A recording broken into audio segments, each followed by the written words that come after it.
All right. Hello and welcome to the first workshop of the 2025-26 Alaska Sustainable Energy Conference Continuing Conversations Virtual Workshop Series. I'm Gwen Holdman. I am the Chief Scientist of the Alaska Center for Energy and Power, and I'm going to be your MC today. Thanks for joining us. This is the first in a series of 4 virtual workshops that we're holding quarterly, leading up to the 2026 Alaska Sustainable Energy Conference. These workshops are designed to take a deeper dive into key topics shaping Alaska's energy future, whether that's technically, economically, or politically. Our next workshop is going to be planned for late October, probably the 28th and 29th, and then we'll have following workshops in January and 18, and we're still working on finalizing the topics for those. So keep an eye out for more information from the ASEC Alaska Sustainable Energy Conference and ASEP team and websites. This is the 5th year that we've been hosting these types of workshops, these topical workshops. Previous topics have included nuclear energy in Alaska, ocean and river energy, hydrogen, low carbon energy transitions, carbon capture and sequestration, and energy storage. So these workshops were all recorded and are still accessible online at the Alaska Sustainable Energy Conference website. And we posted the link in the chat in case you're interested in revisiting any of those topics. There's still a lot of really great information and relevant information on those. Same kind of 2-day format that we're doing here today. So before we get started, I really do want to start by providing a little bit of context for this workshop. The idea for it, or the genesis, began over 6 months ago in conversations with members of the Systems Study Subcommittee. For those of you that are not working at a rail belt utility, the SSS might not be a familiar acronym, and I'm going to admit I wasn't actually fully aware of it myself initially, but it's a technical working group organized under the Rail Belt Intertie Management Committee, which in turn is the group that oversees many of the major rail belt intertie assets that connect the utilities across the rail belt, like the Northern Intertie, the Alaska Intertie, and more recently the Quartz Creek Soldotna Intertie. So the Systems Study Subcommittee is a group of technical folks that are tasked with overseeing or conducting activities like power flow modeling, contingency analysis, and other reliability-related studies that in turn feed up to IMC, Intertie Management Committee decision-making. And that kind of like technical, often kind of invisible work behind the scenes doesn't really set policy per se, but it's essential to making the system function. And it represents a lot of the ways it's the kind of the front line of ongoing operational planning that's been occurring across utility boundaries for many, many years. I like to think of it as a little bit of kind of the curtain, the layer that's happening behind the curtain in the Wizard of Oz of utility operations that the public really never sees. And so the genesis for this workshop came from a shared interest in how other regions are tackling planning challenges, both at that technical level, but also sort of at a structural and governance level. So I see today as a bit of an opportunity to step back from the day-to-day operations with a bit of an open mind and think, what does it look like to shift from an operational, often local, and sometimes ad hoc planning that we've been doing for years to something more regional and more strategic? To support that, we've really intentionally looked outward, bringing in voices from outside of Alaska. So I want to make a couple points before we get started.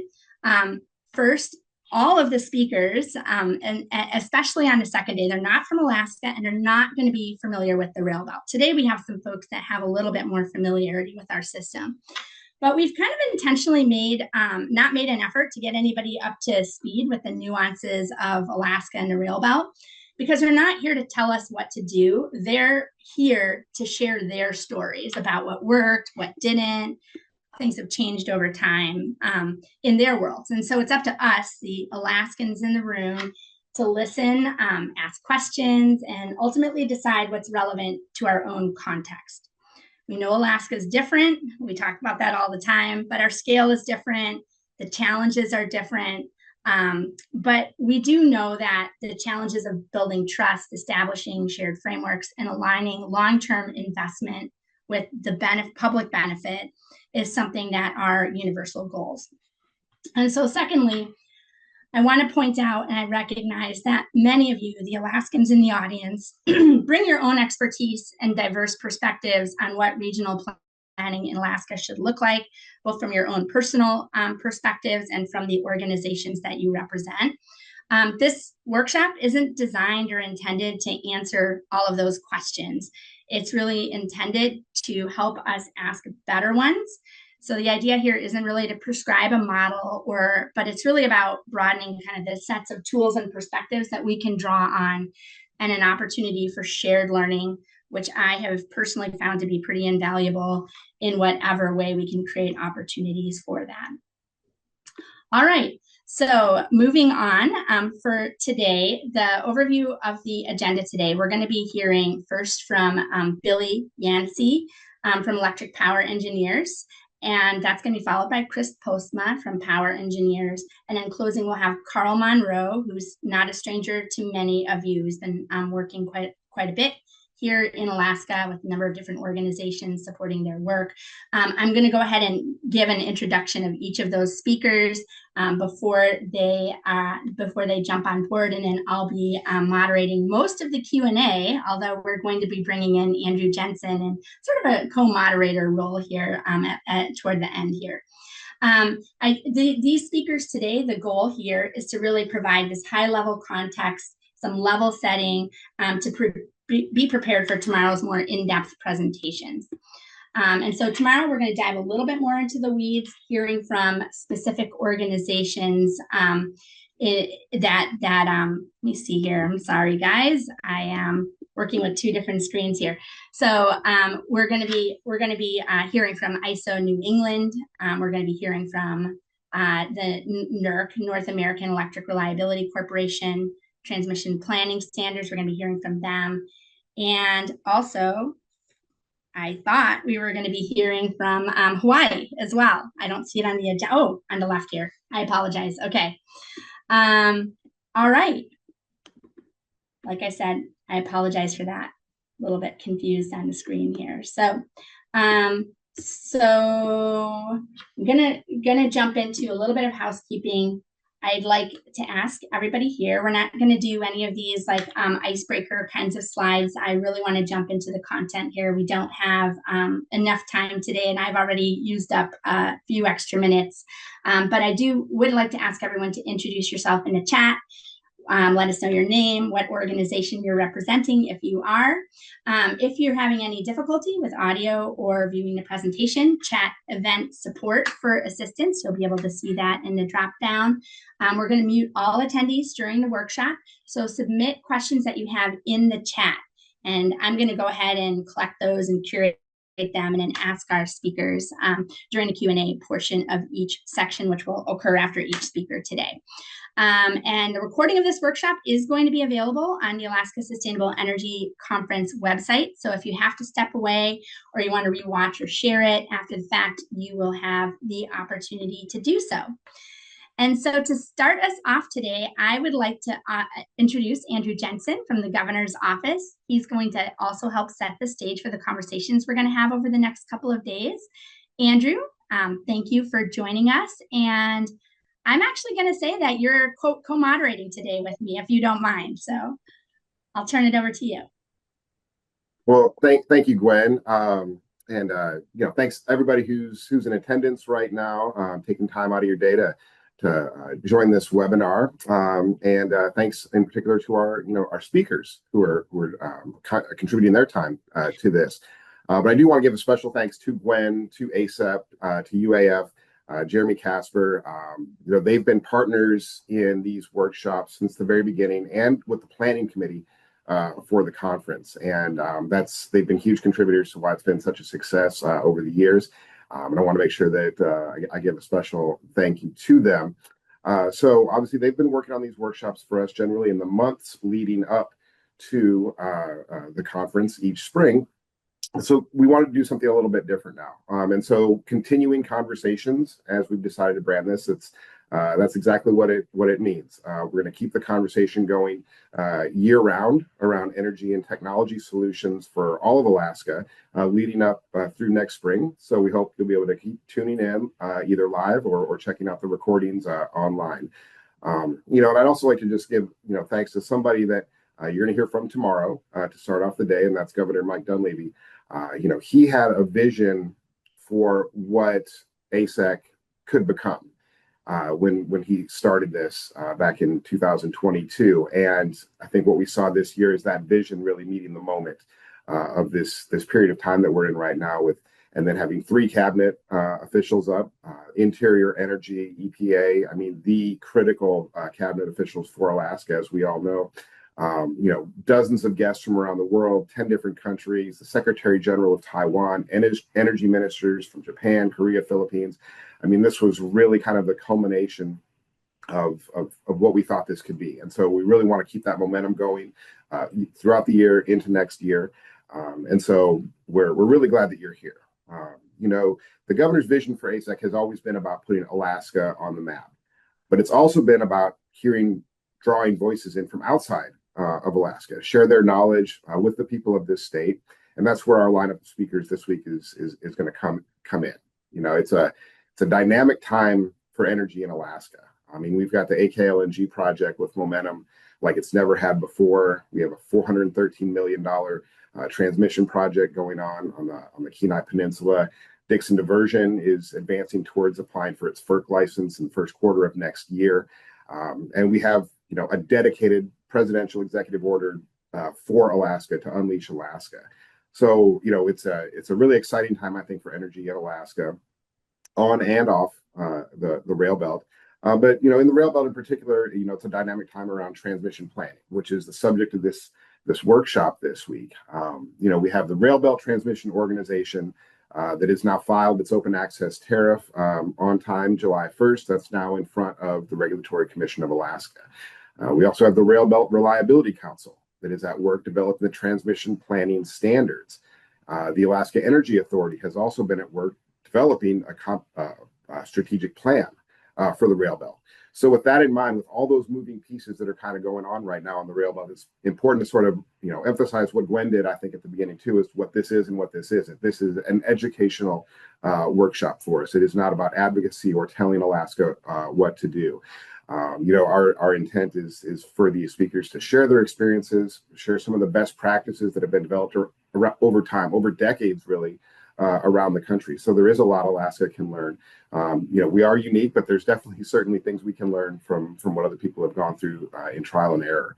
But one thing we do know, that any solution requires compromise, it requires collaboration. And that is a best practice I think everybody can agree on.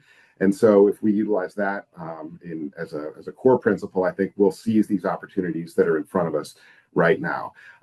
So with that, thank you again to our speakers, to ASEP, and to all of you for being here. And so we're going to go ahead and get started. So I'm going to throw it back to you, Gwen. All right. Thank you, Andrew. And so that brings us to today's first presentation. So remember, during the presentation, put your questions in the chat box, and then we will get to them after the presentation. We'll have some Q&A. So please welcome me in joining our first presenter, Bill Yancey.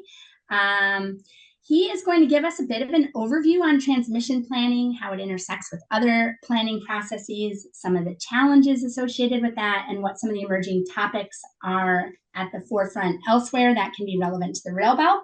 So Bill is the Vice President of Technical Services and Compliance for Electric Power Engineers and has 15 years of experience supporting utilities and energy resources and OEMs integrating new technologies into the power grid. At EPE, he leads R&D and technical services development, which current initiatives include integration of grid-forming inverters, grid-enhancing technologies, and the impact of EV penetration. And I think Billy's had the opportunity to work with some of the organizations here in Alaska as well. So welcome, Billy. Thank you so much, Gwen, and the rest of the team for having me today. Good morning and welcome to the workshop. It's a pleasure to be here and kind of share some of the experiences and things that we've been through with respect to along our journey going through the transmission planning process. All right. So yeah. So to preface this, just as Andrew had mentioned, this is by no means any way to kind of provide guidance. It's more to provide guidance and just feedback of what we've seen over the course of the years of being in the utility space across the U.S. as well as internationally, and seeing how this process is changing. So I'm going to go over some of the things that we've seen with respect to that, and hope you guys enjoy. And please feel free to ask as many questions as you'd like. So to kind of get started here, what I wanted to kind of start with is, I know we're talking about transmission planning, but as a whole, over the course of the last, I don't know, several years, there's been more discussion on a more overarching kind of holistic approach to planning outside of just transmission planning. So I wanted to start with just taking a look at where transmission planning fits within the broader scope of more utility-wide planning, and how it's a multi-layered process. And the transmission planning is just one of those pieces. On the far left, we have our resource planning, which usually looks around 10 to 30 years ahead at generation investments, with focus on what is needed to supply the future load growth and things like that, and coming up with that resource plan. And then from there, our focus today is more on the transmission planning side, which covers more of the the high voltage systems, and looks more along the lines of a 5 to 15 year horizon. Resulting in substation transmission upgrades based on, again, that load growth, that generation growth, and those interconnections as well. Another item that falls into this utility planning is distribution planning, which again goes one step further down to the distribution level, which looks a little bit more shorter term time frame, depending on where you're at, anywhere from 3 to 10 years outward, looking at the medium voltage network and how we're going to reliably get power to the end customers for their day-to-day use.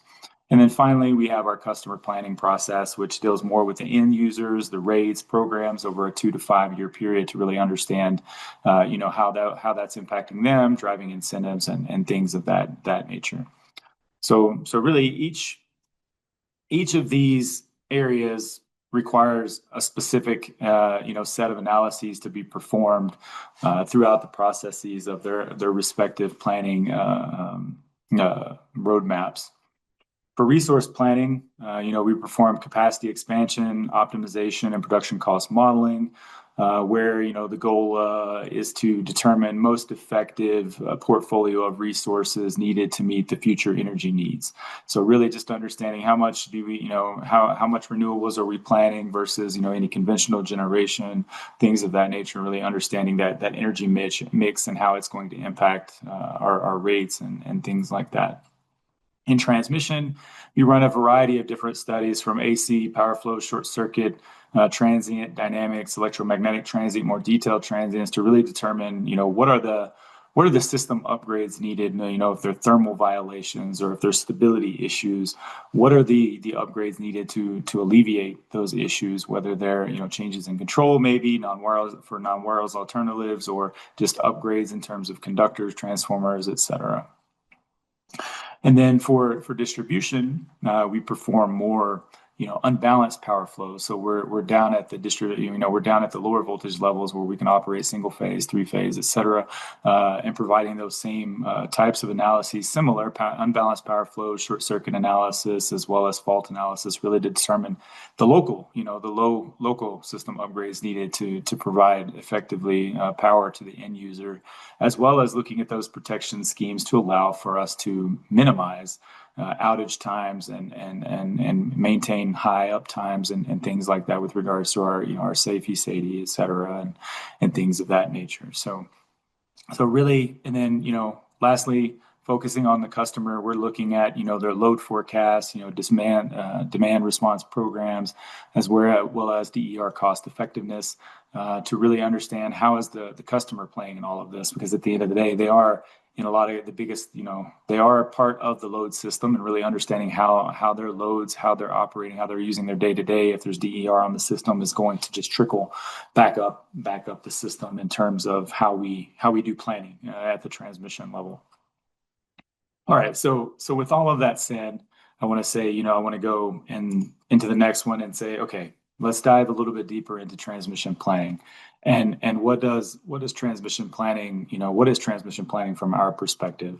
So it's a continuous process that is forever evolving. From the first years that I started performing transmission analysis, back 15 years ago, that process has evolved greatly since then, integrating new types of technologies, new types of processes for studies, how we can mitigate events and things of that nature. So really, it's a continuous process that evaluates the transmission electric grid's ability to deliver reliable, resilient, affordable, and flexible power to customers while proposing the necessary upgrades or enhancements to address system requirements.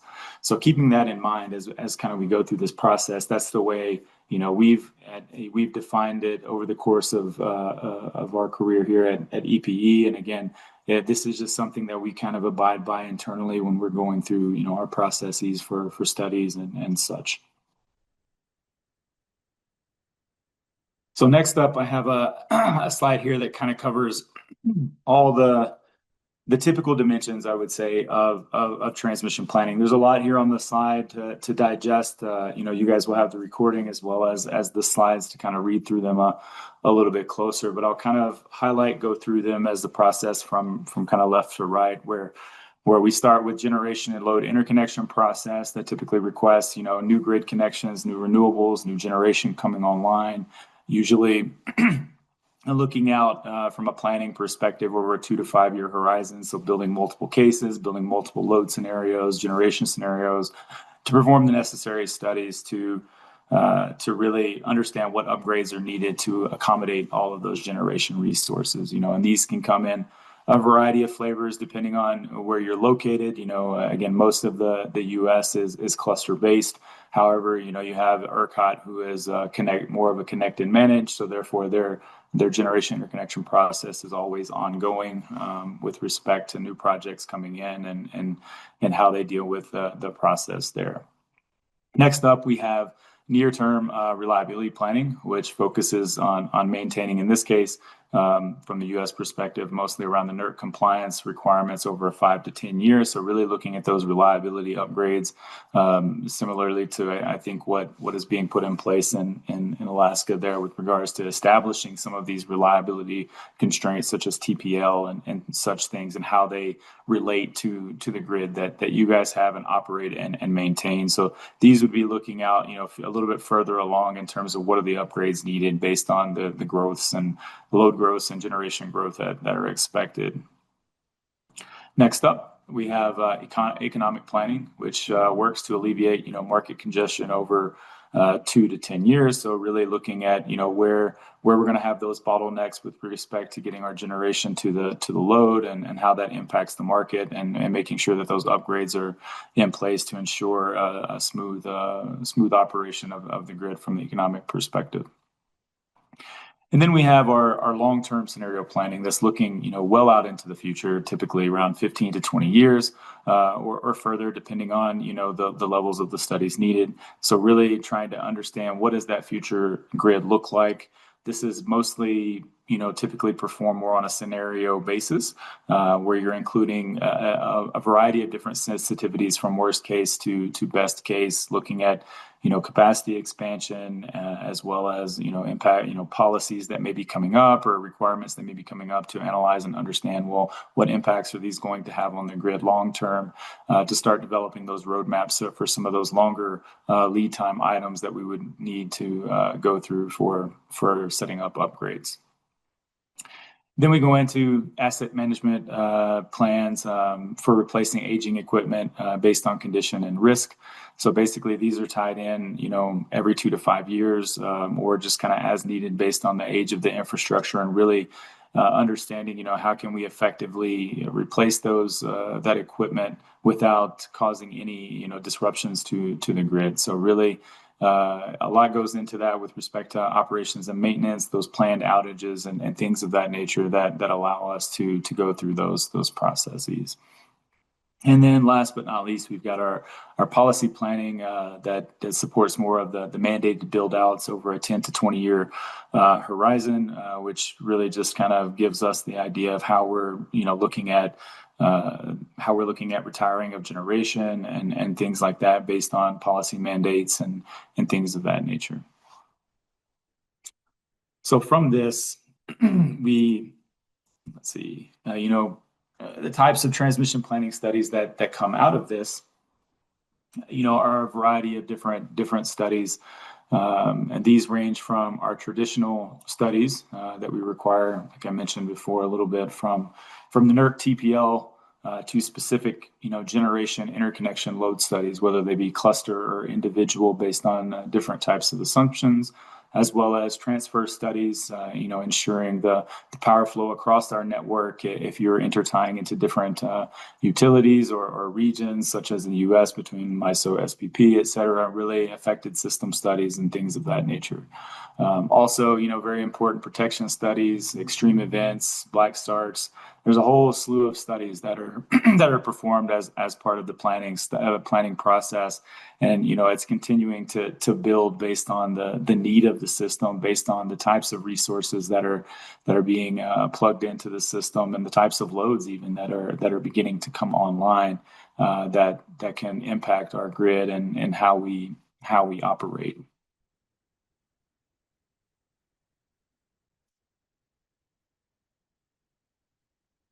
So next up here, this planning process is typically, been guided by key drivers and governance that tie it all together.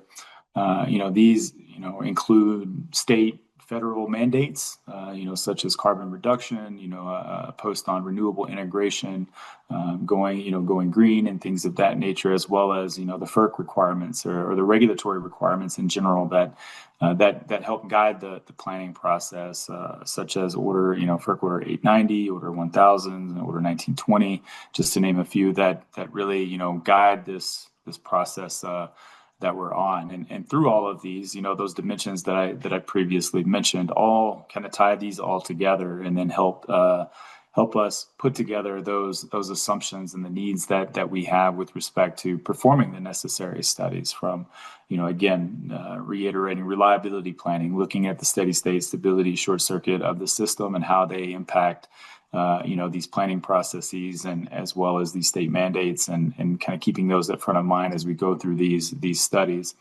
The same with, economic policy planning, looking at those production cost futures, the future scenario development and forecasting and understanding how our systems are going to change over time. And then again, following all of those pieces of the federal mandates, requirements and such that are coming through.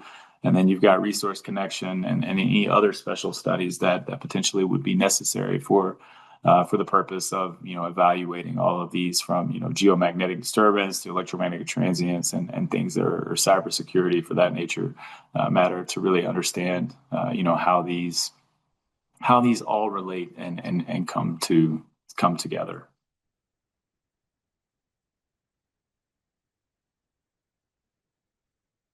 So here what I have next up is kind of looking at the transmission planning process from one of the ISOs, MISO particularly, in terms of how they go through that transmission planning process. And as you guys likely know, the planning process itself is relatively structured with in regions with ISO or RTOs. These entities coordinate the process through documented planning agreements as well as business practice manuals that contain all of the information with respect to how they're going to plan and operate and run the system. They run the annual expansion plans as well as explore large portfolios of projects to really understand their impacts. And then for those non-market utilities, they are responsible for all the planning processes themselves, which again then can be very tedious and time consuming depending on the size of those utilities. Now, as I mentioned, there's different processes again and different dimensions to the process. So really having having that ISO RTO model, the utility gets, and it gets to offload maybe, and if you want to put it in that perspective, gets to offload some of its planning responsibility and also the ability to add in various checks and balances with respect to having the RTO ISO as the planning coordinator. And like I said, the example of MISO here being more of a cyclical process that's always ongoing and always being evaluated throughout the process, and then entertaining all of the interconnection queues and things like that happen throughout that process to ensure all of it is linking together. And each ISO RTO has their own variation of these processes based on their requirements and their system needs, and integrating what works best for them and how they operate and maintain their grid from a planning and operations perspective.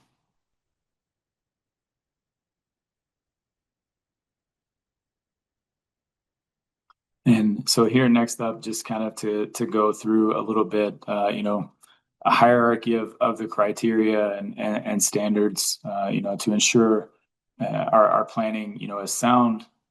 There is a bit of a hierarchy and criteria and standards. We have, our ERO framework that rolls out those, minimum roles and responsibilities, scopes out, the analysis, the events to be included, as well as those particular performance metrics. And then we go, one layer down into the RTO planning coordinator criteria, which looks more at closely the tariffs, business practice manuals, which are enforced by membership contract, as well as the range of criteria scope based on the specific RTO. And then again, peeling back the onion one level further, we go into the transmission owner criteria to really define the items not covered in specific details, going further into what their processes are, as well as looking closer at those lower voltages and specific substations that they need to maintain and go through. So that kind of provides a little bit of kind of an overview of what we've seen with respect to the transmission planning process. And again, it continues to evolve and focus more towards that utility-esque based planning profile, which I'll touch on again here in a moment. But next, we're going to go a little bit into some of the challenges that have been faced over the last few years in transmission planning that really surround a big need, I think, overall in the industry, whether it's in the U.S. or internationally. And it's really just model accuracy and management. And what do I mean by model accuracy is all of the information that's utilized to build, say, your steady state, your dynamic, or your electromagnetic transient models. How accurate that information is going to play a big role in your transmission planning.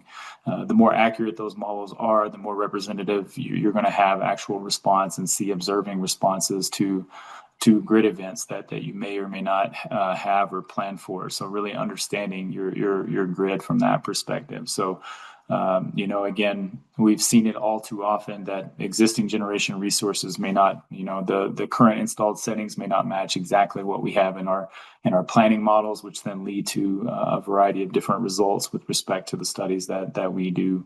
So what we've seen in the industry by far, which will be touched base on, I think maybe later today as well as tomorrow, in terms of those processes for model benchmarking, model validation with respect through the interconnection process, all the way through planning, all the way through operations, to make sure that those models that are provided by the developer and used by the utility are in lockstep, in line with what was installed in the field, so that you can ensure what you have as a quality model to start with before you even start your planning studies. And again, since there is a variety of vendors out there and OEMs, everybody's model is a little bit different. So therefore, a little bit added skill set in some cases, depending on the types of models, may be necessary to really pick out, hey, these settings don't look right, and things of that nature. Also, another big piece of the network, the model accuracy is the network models themselves. Depending on topology, depending on the operation of the system, upgrades that are being conducted, it's critical to really understand the topology and the interconnection to confirm that everything is in the space that it's in for those planning processes. And I'm sure that there's a handful or more of people on here that know, again, that's a critical item in terms of building those first system models, really understanding the system conditions and assumptions that you're going to be evaluating and how those actually operate in the field. Also looking at system component, validation, which just ties in back to the models, transmission lines, transformers, et cetera. Just really making sure that all of the values that you have for those are as accurate as you possibly can have. Typically, we find it hard in a lot of cases to really go back and get some of those parameters for some of the old projects or old lines and things of that nature. But we do our best to estimate those the best we can to get more reliable results. And then just how we keep up with those models on a day-to-day basis is something that we see challenges being faced by utilities with their network model management and the changes that are being made from planning to reliability planning to operations, and making sure that each one of those model sets are being up to date and readily available, and the assumptions are outlined so everyone understands what assumptions are put into those models before embarking on any of your studies. Lastly, the big one I think that's come to head as of recently is more of the load modeling, and I'm talking more about the large power load modeling, the data centers and things of that nature that are starting to pop up, and forecasting those. But also we have just in general, forecasting our standard loads and our standard load growth to really understand how that's going to impact, especially when you start having more penetration of DERs and things like that, and how that's going to impact the transmission planning process, and understanding when those are not going to be there, when they will be there, how you want to study that process and go through those pieces of the assessment.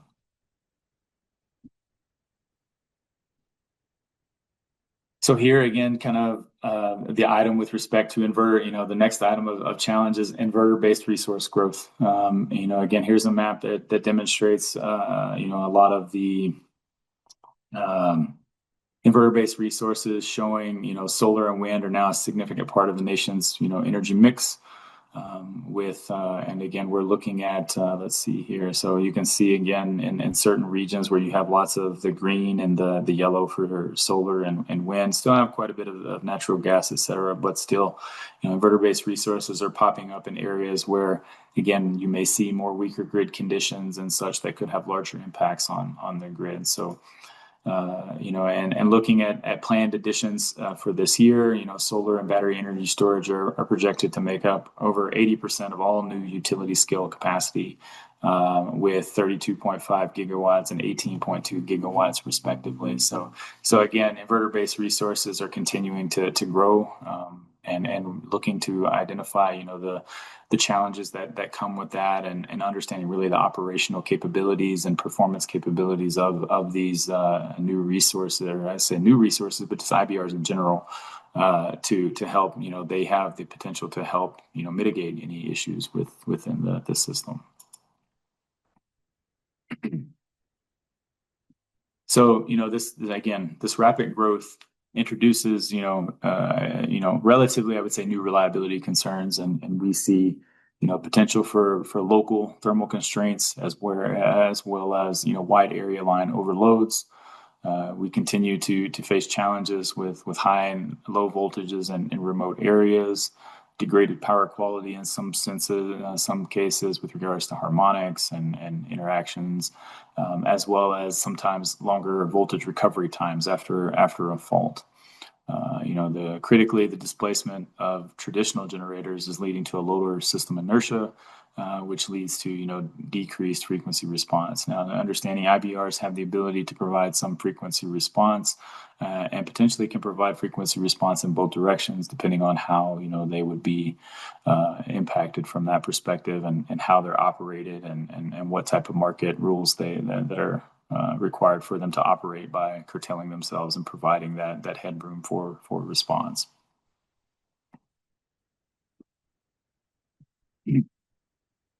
So over the course of the last 3, 4, 5 years, there's been a variety of different events with respect to IBRs, and that have been reported by NERC that I'm sure a lot of you have heard and seen about.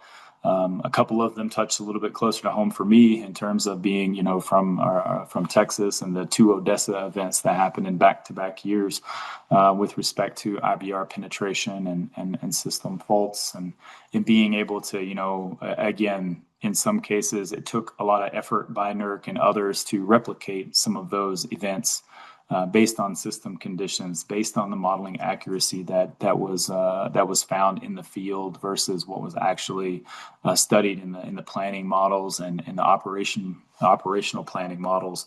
It took lots of effort to really get the models in a space where they're more accurate and can reflect the events that were studied. To be able to really understand, these are better impacts or better understandings of what we're seeing from IBRs.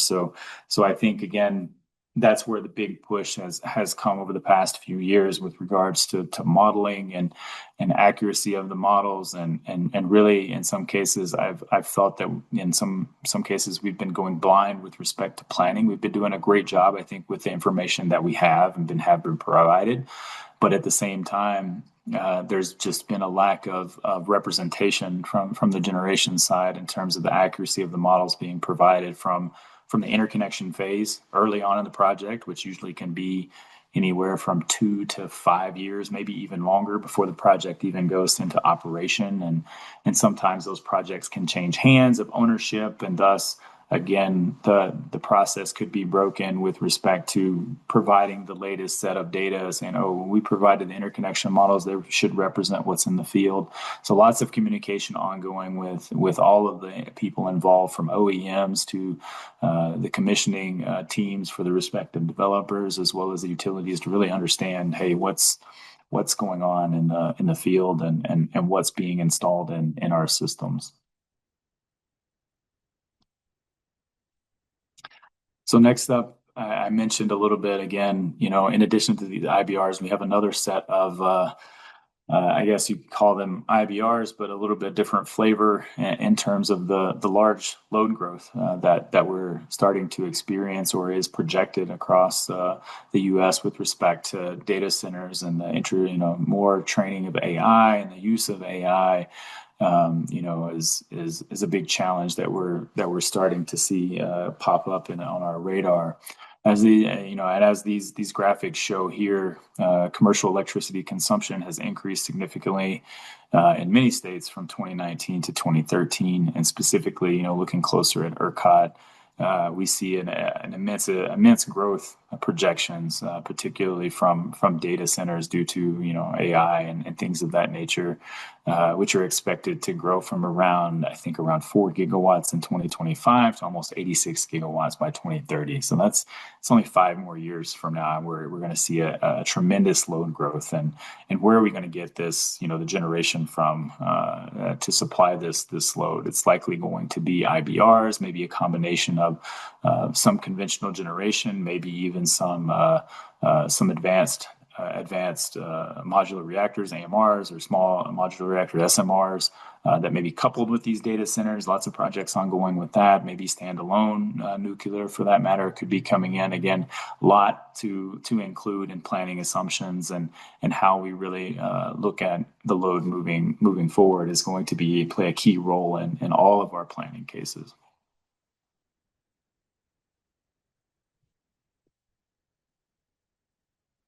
So really, again, so far, what we've seen from our experience and large load growth and transmission planning is along the lines of forecasting uncertainties. The size and the speed of the growth is creating the uncertainty in the resource and transmission plans, really not knowing when these projects are going to come online, as well as how fast in some cases these developers are wanting to put them in place. Similar, and then another item is similar to what we had IBRs a couple of years ago that we're starting to get a better handle on, is that we have a limited understanding of the behavior of some of these data centers, and and how they're going to operate on a day-to-day or hour-to-hour or even second basis in terms of AI training. And so and in a lot of cases can vary from zero to, say, again, depending on the plant size, 100 megawatts in an order of milliseconds, and come back down. So seeing these spikes and or seeing these sustained loads and then dropping off sustained loads that were projected in planning is really going to lead us to more of I think an active planning scenario where we have adjustable load and really understanding how those conventional generators or renewable generators can operate and move sustainably between those load swings. And then, as of right now, again, because it is a relatively new phenomenon, I guess the large power load side of things in data centers, interconnection requirements for these loads are still inconsistent across the regions, and really lots of teams in the different regions are working to put together and collaborating with the developers as well as with the even the chip manufacturers and the equipment manufacturers of the data centers to really understand what are the different components of the load and how they impact that load modeling and load shaping. So, and lastly, as I mentioned, more of a kind of the need for a more holistic planning approach, as transmission development is typically a little bit much slower than the load growth we're going to foresee. Needing to put together a better planning approach. This kind of goes back to what I was saying, is that even though you have your traditional planning processes and things, it's always going to need to be evaluated, reevaluated, and adjusted based on what we're seeing and what we need to do to continue to provide reliable, resilient, affordable, flexible power to our end customers. So again, similar to some of the other issues that we see with large load stability, the bigger issues that we're seeing at the moment of all of these here, these are similar to our traditional, large traditional system stability that we've seen. Excuse me, for inverter-based resources, et cetera.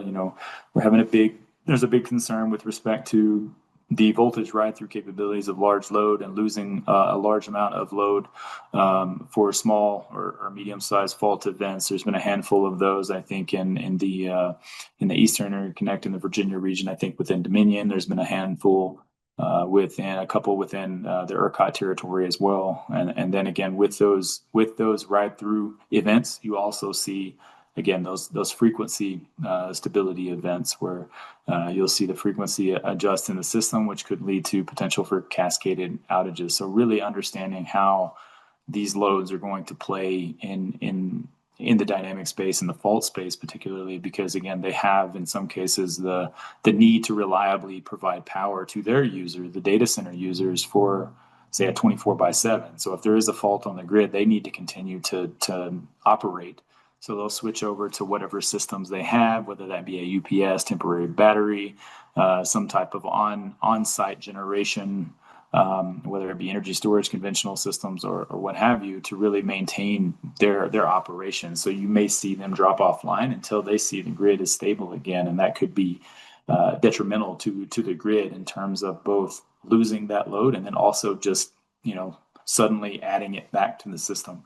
So really having to understand what that process is going to be like and how that impacts the respective utility operation and planning processes. So really this kind of leads a little bit to what I was mentioning before with respect to scenario-based planning, scenario considerations, and really looking at it from a more holistic perspective, and basically identifying what we're looking at from the respective forecast, setting up the analyses, as well as understanding what solutions we're going to provide for those, and then step into evaluating those scenarios and building the necessary scenarios and understanding worst case scenarios, best case scenarios, and really becoming more what would I say, probabilistic and optimization type routines to really understand, okay, what are we looking at here? I don't want to go to one extreme or the other, but I do want to understand what my range is on what we're looking at, and then we start integrating that into the resource and transmission plans, the transmission distribution planning and operations to be able to see where our roadmaps are in terms of the upgrades needed, the processes that we need to take to continue to provide power to all, and then lastly, we have to justify with those all of those upgrades to the various stakeholders, regulatory bodies, et cetera, to really to ensure that they understand the needs and why we're providing these recommendations for these upgrades and based on these changes. So we're seeing a push to more of a scenario-based kind of planning approach to be able to account for all of these different sensitivities within our system. So so that leads me directly into kind of some of the emerging topics that we're seeing in transmission planning is more of an integrated grid planning approach where this approach integrates all aspects of grid planning from transmission, distribution to generation to load or customer programs into one holistic process of being able to see everything that's going on and really make decisions that will benefit all of our system that we're looking to operate and provide power to our end users, and being able to optimize the grid investments that we make by evaluating the risks across multiple objectives from reliability to resiliency, and even integrate with other sectors like transportation and gas, and really bringing them into the picture because in certain regions gas plays a huge role in respect to generation or potentially for load, and really understanding what those impacts have if we start talking about electrification or renewable build out. So really looking at it from a bigger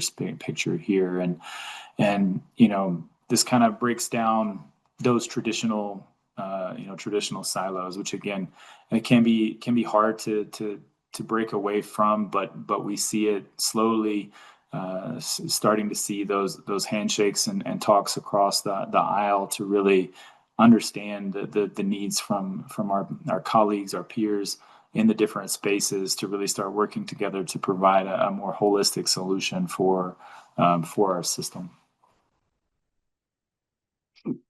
Another area of topic that has come up as of late is more detailed analysis in the form of electromagnetic transient analysis, where we're looking at more detailed type assessments that go beyond the typical transmission planning and transmission planning tools that we've utilized in the past, to really understand what these IBRs, what these weak systems have within them in terms of understanding what the system is going to look like from a dynamic response perspective. Are there going to be things that we see within the system? So again, as inverter-based resources come into play, we want to understand more about their control behavior, how they react to weak grid response, how they really look at fault ride through, analyze their frequency response. So those are some of the things that were already being done across the different utilities, and really just trying to effectively identify when do we need to use those studies, when do we need to do those studies, because at this point we're a little bit far away, I think, from doing them every day in our day-to-day, just based on computational complexity, computational time. But there is works to make these more fast and effective, to be able to better represent our systems and understand those detailed transient issues. And that comes into those large area network studies where we're looking to model bigger systems with multiple sets of generators, multi-bus, to really understand how is a weak grid, say like in West or in the Panhandle of Texas, where there's gigawatts of wind but no load, all connected and going through 3 to 4 to 5 main transmission lines that are feeding back into the load that goes into, say, Dallas or into those load centers, and understanding, well, what impacts do they have in certain operating points, especially when you start talking about adding in large loads in certain areas and things of that nature, to really understand what are the system dynamics that we can't replicate or evaluate in the RFS space.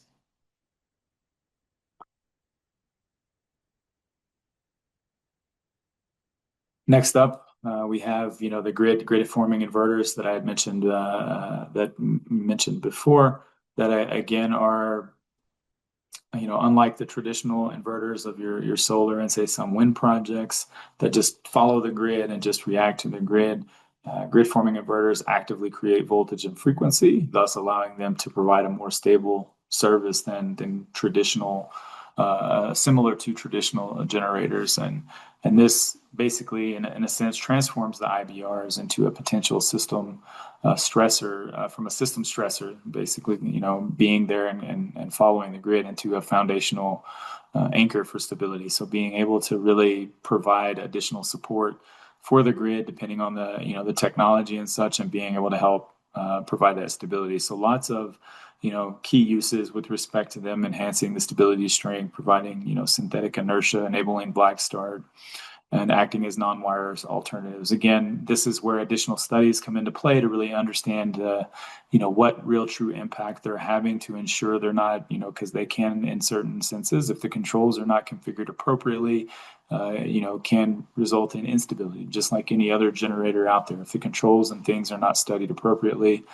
you could have some issues with respect to those. So again, lots of work, on all sides in terms of understanding how we can utilize grid forming inverters into our process, either from the planners, the regulators, ISOs, all the way down to the developers. Really have a role in utilizing these new technologies to really understand how they impact our grid, and being ready for if the need persists or the need comes where it's been identified by studies through regulators or through planners to really need those technologies to be put in place.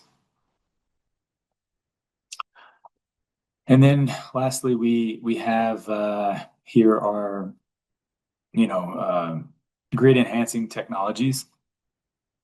So really, these have been talked about for the last few years, as well as providing additional solutions, or quote unquote kind of non-wire alternative solutions to our transmission planning processes. They've been incorporated and required, I think, moving forward within a lot of the transmission planning processes across the U.S. to be evaluated and determined in the evaluation process. So some of these include dynamic line ratings, which is looking at the real-time monitoring of the transmission line capacity based on environmental conditions. So really understanding, how much load capacity do we truly really have.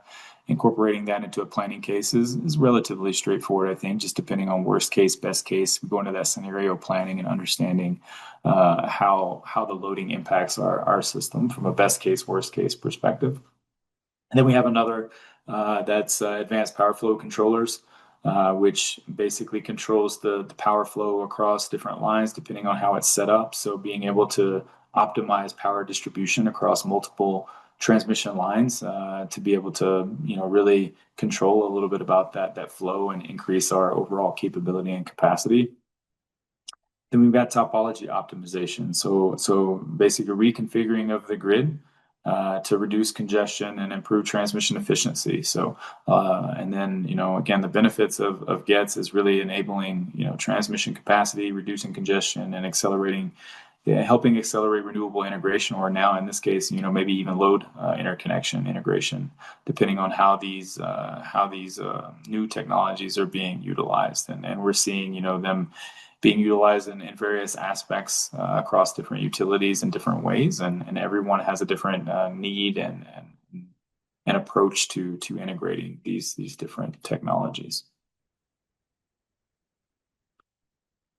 So with that, I would like to kind of wrap up and say, to kind of put it all together, this is going to be a continuous process that we all are going to be a part of, and all work towards, across all of our different professions, to really continue to evolve and continue to change based on system changes, based on what we're integrating. So really, like I said, it's a continuous strategic process. Transmission planning is a continuous strategic process to ensure the reliability, resiliency, and affordability and flexibility delivery of power operating over a wide horizon to guide grid upgrades. Again, that wide horizon is anywhere from your operations near time all the way to 10 to 15 years from now. So we understand the complexity that goes with respect to that planning, operational planning, all the way up to long-term planning. So really just having a lockstep process and procedure for with respect to that. And really, a future-proof, like I say, a future-proof planning process to proactively manage and impact future growth, such as IBRs, large loads, and whatever else may come in the future, by really focusing in and honing in as we continue to go through these process, the advanced modeling and planning capabilities that may be needed in order to really assess all of these different scenarios that we may have in the future. And really, looking at it from a multi-objective framework position that again looks at it from a holistic perspective, more integrated-esque planning, which again complicates things a little bit more as well, but still I think gives you the whole picture of what the expectations of our grid are, what the needs are, and how we can better level set the system to continue again to provide the reliable, resilient, affordable, flexible power that our customers need and want and need to live. So with that, I'll conclude, and thank you guys so much for listening to me today. And it's been great speaking with you, and I look forward to answering any of your questions. Oh my gosh, that was really fantastic. Thank you so much, Billy. That was really great, really thorough. I thought you did a really fantastic job explaining how transmission planning fits within the broader decision-making framework, and the emerging issues and how they're being addressed. I really liked the definition that you laid out at the beginning, that it's sort of like a continual process and that it's really focused on outcomes, or like really customer outcome focused. I wanted to kind of highlight, just to kick us off here with questions. You highlighted several times this holistic integrated grid planning approach. And that involves, by naturally like different stakeholders and asset owners at various levels. And I'm kind of curious, like, has that sort of required a shift in mindset that has to take place across these different organizations compared to more stovepiped or kind of bucketed traditional planning processes? And I'm curious what that looks like in practice. And I don't know if this is related, but kind of what are some of the most common mistakes you've seen in planning related to that? That's a very good question, Gwen, and thank you for all of the feedback and the comments on the presentation. I really enjoyed giving it, and I would say right now it's still a relative work in progress. I don't know that any utility or ISO across has really put into play a true kind of the holistic, as I presented it, integrated planning perspective. And I would say that you right now the biggest is putting together that transmission and distribution planning concept from the starting point, just because again power flow is from transmission to the load customer. So really putting that together, and again, like you said, it does take a change of mindset because there are already processes in place that are, I guess you'd call legacy traditional processes in place in the U.S. that this is how distribution has done their planning processes. These are their assumptions, and then they feed their final results back up to the transmission planning for them to do theirs. But it's not as linked as maybe it could be to help really benefit both sides. So there's been a lot of, I'd say, hand-holding, a lot of discussions happening, a lot of change of mindset, and really just seeing, and showing proof of concept in certain cases, again, through working through grants, as well as, some just taking on that initiative and showing, oh, this could be the benefits if we put these together to really kind of get the consensus on board to that process. So I'm just looking at some of the questions in the chat here, and Paul Chan asked the question. You had mentioned that nuclear is, potentially coming in again, and nuclear. It's not the future of nuclear isn't just one flavor. It's not just these big gigawatt scale plants, but it might look a little bit different, maybe more distributed. What, from your perspective, would be the impact to transmission planning when that next nuclear plant comes online, or how we should be thinking about it today? That's a very good question. And I would say that from most perspectives, what I've heard from the teams and what we've been discussing is that the flexibility of the nuclear being smaller and modular is going to help maybe strategically be able to place them in certain areas that you need a little bit of system strength, because again they'll act and operate more as a conventional generation system and provide that rotating inertia that the system would need. So it will have a net positive impact from that perspective, depending on where we can interconnect it, the size and things like that. So I would say that it would be a tremendous step forward with respect to helping the planning process to be able to incorporate even more renewables and incorporate more load. And again, we're seeing discussions with nuclear developers on coupling those with data center loads. So for that flexibility and usability. So I definitely think it would be extremely helpful for that process. Thanks, Billy. Now, you highlighted a little bit some of the components or some of the studies that go on with transmission planning. But I'm kind of curious, like, what are some of the most helpful studies, and what really aren't that helpful in creating a plan? And I'm curious, like, is that list shifting or evolving, or is it kind of tried and true? I don't know. I mean, I don't know I don't know if I could list the ones that are being helpful and not helpful, because I think it's all based on your system needs and based on what you're looking to resolve. So you're always going to have your traditional studies with your steady state, your short circuit, and your dynamics. But I think the key is going to be in the scenario basis of how you look at those, not so much the actual study itself, but the scenarios that you're creating and the assumptions that you're making. How much are those going to affect the reality of what the system operation is going to be? So really, tying in that operational component, talking with your operations with the planning to see, what would happen if I dumped this much renewables on the system? How would you guys expect to, see that and operate that? As well as the load, and then again going into the more advanced studies that we're starting to see more of. I would say the EMT studies are going to tell us a little bit more with respect to those weak areas, those inner area controller issues or interactions within the IBR space within those weak grid areas. So those can become more beneficial. However, I would preface that with saying that we would want to just be very selective and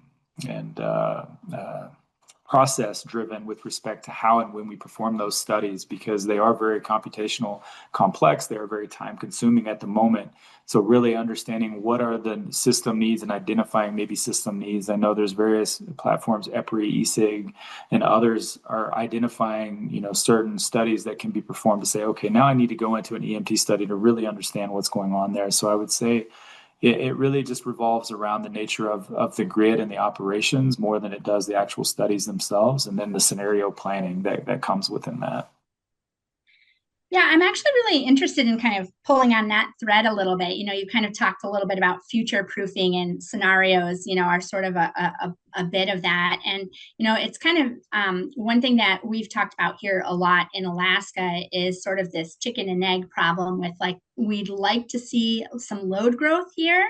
But as you kind of pointed out, one of the big challenges that exists with transmission versus, other components of the grid is that transmission development happens at a much slower time frame than, like, for example, load growth can occur, right? And so that idea of, like, scenarios, looking at, like, how can we attract new loads, how can we try to move toward load growth scenarios while being realistic about what the future might bring. I don't know if I have, like, a question in there, but it's definitely the kinds of conversations that we have, because we'd love to see more load, but it's going to require a stronger transmission backbone.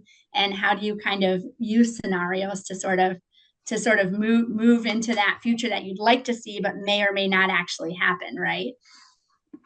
Well, that's a very good question. Very very question, comment, however you want to phrase it, in that respect. I think, you know, from what I'm thinking and what I'm seeing off the, just live here, is that, we have our standard, integration and resource planning, which is generation focused. Maybe there's going to be a similar thing with respect to load at some point, especially the large loads, because they can have a much larger impact in a much shorter time frame, to really understand how can we add that load perspective into our resource planning and our overall process that's looking out more futuristic, to then we can start saying, okay, maybe we can throw out incentives for data centers to come here. I know data centers prefer a colder environment, or at least the discussions are they're starting to move further north, and it helps with their HVAC and cooling and such. So again, there are prime locations depending on system strength to move forward. So I would say, incorporating more of those heavier loads into your scenarios to see, where you can identify optimal locations for load growth. There's the transmission maps for capacity in terms of generation. I think there's an equal discussion on having capacity for load additions as well. And I think those being, observable to the end users and the development will help that. But again, you being prepared for that and the utilities being prepared for that growth is a different story in terms of them coming. So that would be kind of where I would be thinking at the moment, and with respect to that, yeah. Thanks, Billy. All right, I'm going to read this next one. It's actually from my colleague, Mari Shirazi at the Alaska Center for Energy and Power. And she asks, is the increasing penetration of IBR increasing the required fidelity and or covered bandwidth of conventional generators in either RMS or the EMT domain? Are there any examples where models of conventional generators had to be tweaked to properly reflect a real world incident? It's a very good question. I would say it depends on. We have seen conventional generators settings not be accurately represented in our models. So the legacy generators, depending on how old they are, how long they've been in operation. So we have seen those need to be tweaked and provided additional parameters. But for the most part, at least from my experience, most of the performing studies to reflect what happened in the grid have mostly been adjusting and tuning the inverter-based resources parameter sets, namely depending on the types of models you're using, whether you're using standard library models or you're using the actual user models from the vendor. And usually in the RMS domain is where you have that bigger discrepancy, because the generic, standard library models differ in terms of performance than the user-defined model. They may not be able to accurately represent in certain situations, certain grid strengths, and things like that. Is where the EMT space, in a majority of the cases, is all a user-defined OEM type model, and therefore it's a better representation of those instances. So in some cases, like the NERC reports that I put up, some of those were evaluated in smaller areas in an EMT space. Some of them will be able to be replicated in the RMS domain, but after a lot of changes to the generator models themselves to be able to reflect those impacts. All right. I'm going to ask one more question that I have here actually via email. And so this is kind of going back to the stakeholder question, or the different levels of organizations that have an interest. How do you think Alaska can balance local control of utility assets? So it's not necessarily specific to Alaska. I think this is more general, with the need for regional or statewide coordination in transmission planning. So that balance between local ownership, where some of that planning has to occur related to assets owned by the utility, and then some of those broader regional or statewide coordination in transmission planning. How do you balance that? It's a good question.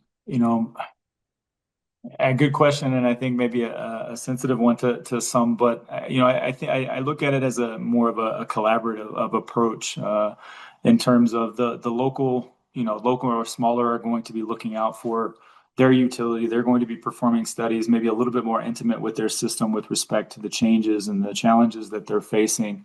And then, the regional or the RTO will be looking at more of a broad system perspective and looking at it from a bigger perspective. And I think to me, they're going to need to have that communication back and forth with respect to really understanding those needs, because maybe again the regional entity doesn't know the intricacies, all of the little details at the local level as well.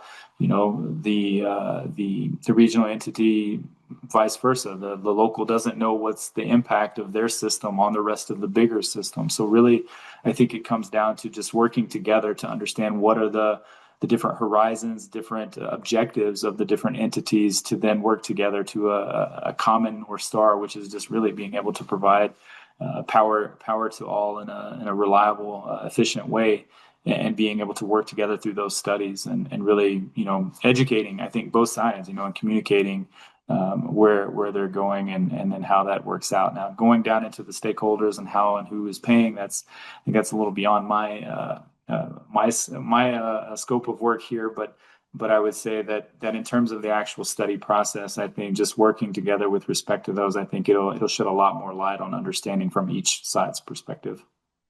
Thank you, Billy. I know we're pushing just slightly into the break, Monica. If you can just hang on. Andrew, I think, has one question. Andrew, I'd like to ask you to go ahead and unmute. Sure, thank you, and thank you, Billy. That was really good. And I guess I'm just going to build maybe a little bit on one of the questions in the chat around, you mentioned early on in the presentation around the time horizon, and it's very complicated. Even if it's a continuous process, and maybe the future you were planning for 10 years ago or 5 years ago is not the future that you've found yourself in today. And I did notice in one of your slides, I think you had integrated grid planning. I know that there was also, at one point, integrated resource planning was the trend. I mean, in order to more rapidly respond to, well, this mandate was there, now it's not there. We thought it was going to be EVs, now it's not, now the load growth is data centers, not EVs. I mean, just kind of how do you sort of synchronize a little bit planning and response with the way things can rapidly evolve? No, I don't know that I necessarily have an answer for that one, but I think it's a definite a delicate and a sensitive question to ask, because you can say scenario planning, and then you could throw all the scenarios out there. We'll be studying for days and months and years and probably never really get to a real solution. So I think it comes down to the respective utility, RTO, regional entity, as well as the stakeholders, and really understanding where do we see the grid going? What are we seeing, the nature of the grid, and how do we want it to evolve, and how do we want to guide it? So being more of a guide to the grid in terms of the load growth and the generation growth, and understanding what are those things that are coming, and providing.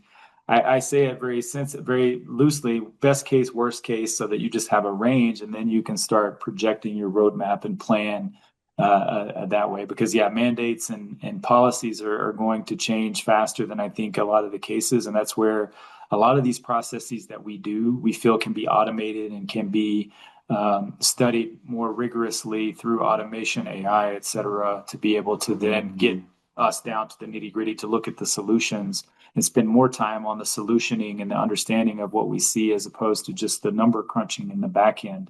And I think that'll provide us a lot more, at least time, to be able to look at these more complex and guided roadmaps and changes within our policy and frameworks and such.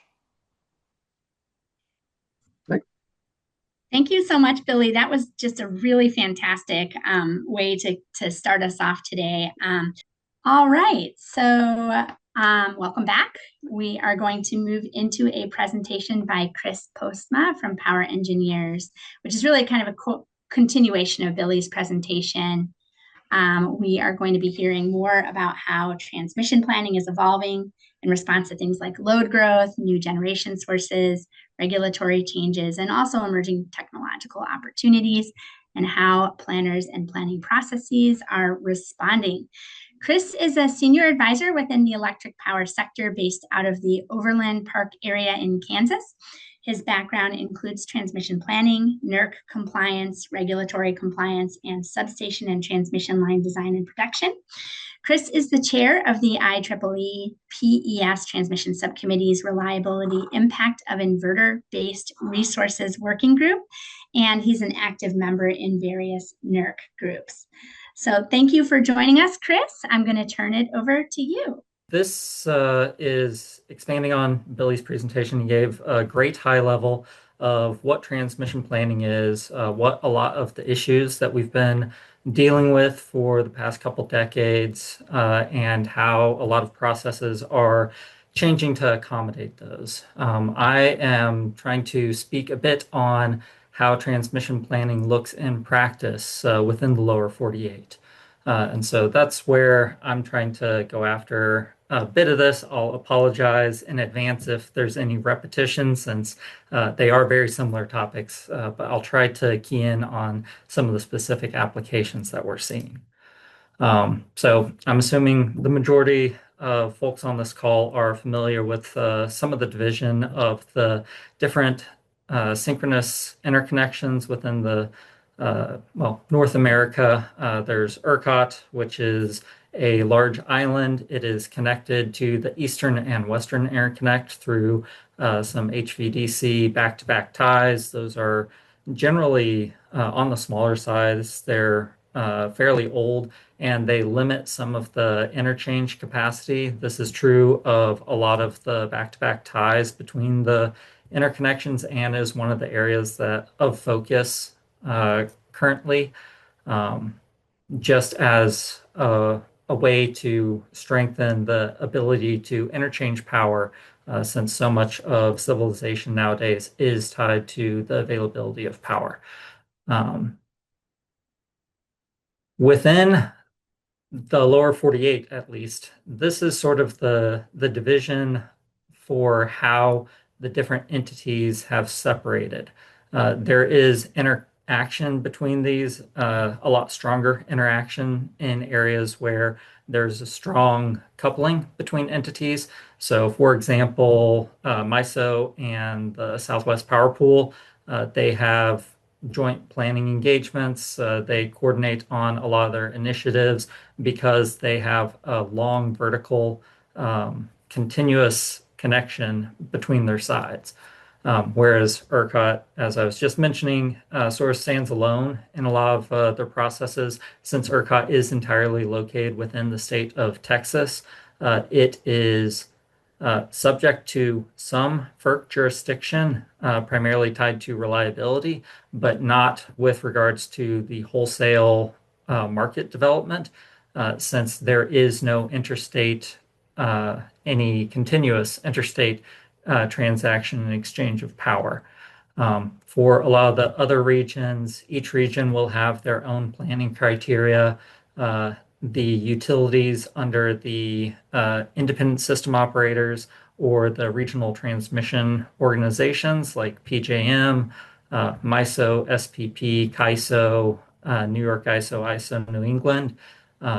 They, as Billy was talking about, have given some of their planning requirements over to the ISO or RTO, and those entities are defining the specific planning criteria, stability criteria within their footprints based off of their system needs and their understanding of system performance and response. So a lot of these things, even coming down from WEC, because there are a number of different tiers. I won't go into all of this because I saw that you also have NERC attending. But NERC is standing as the primary electrical reliability organization. Under that, each of the regions has their own responsibilities. WEC is divided into the CAISO and a lot of the non-RTO regions. And so WEC as a whole will come up with things like voltage stability criteria for any additions, system response to a single contingency scenario, and they will impose that on the remainder of the entities operating under, within the Western Interconnection.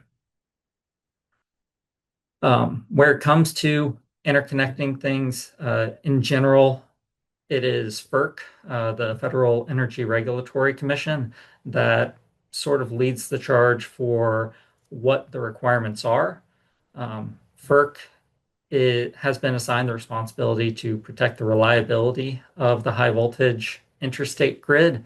So, as I was just talking about, ERCOT avoids some of those responsibilities on the wholesale market for power side, but is still responsible for maintaining minimal standards for reliability, which is where FERC has empowered NERC to act as the reliability organization.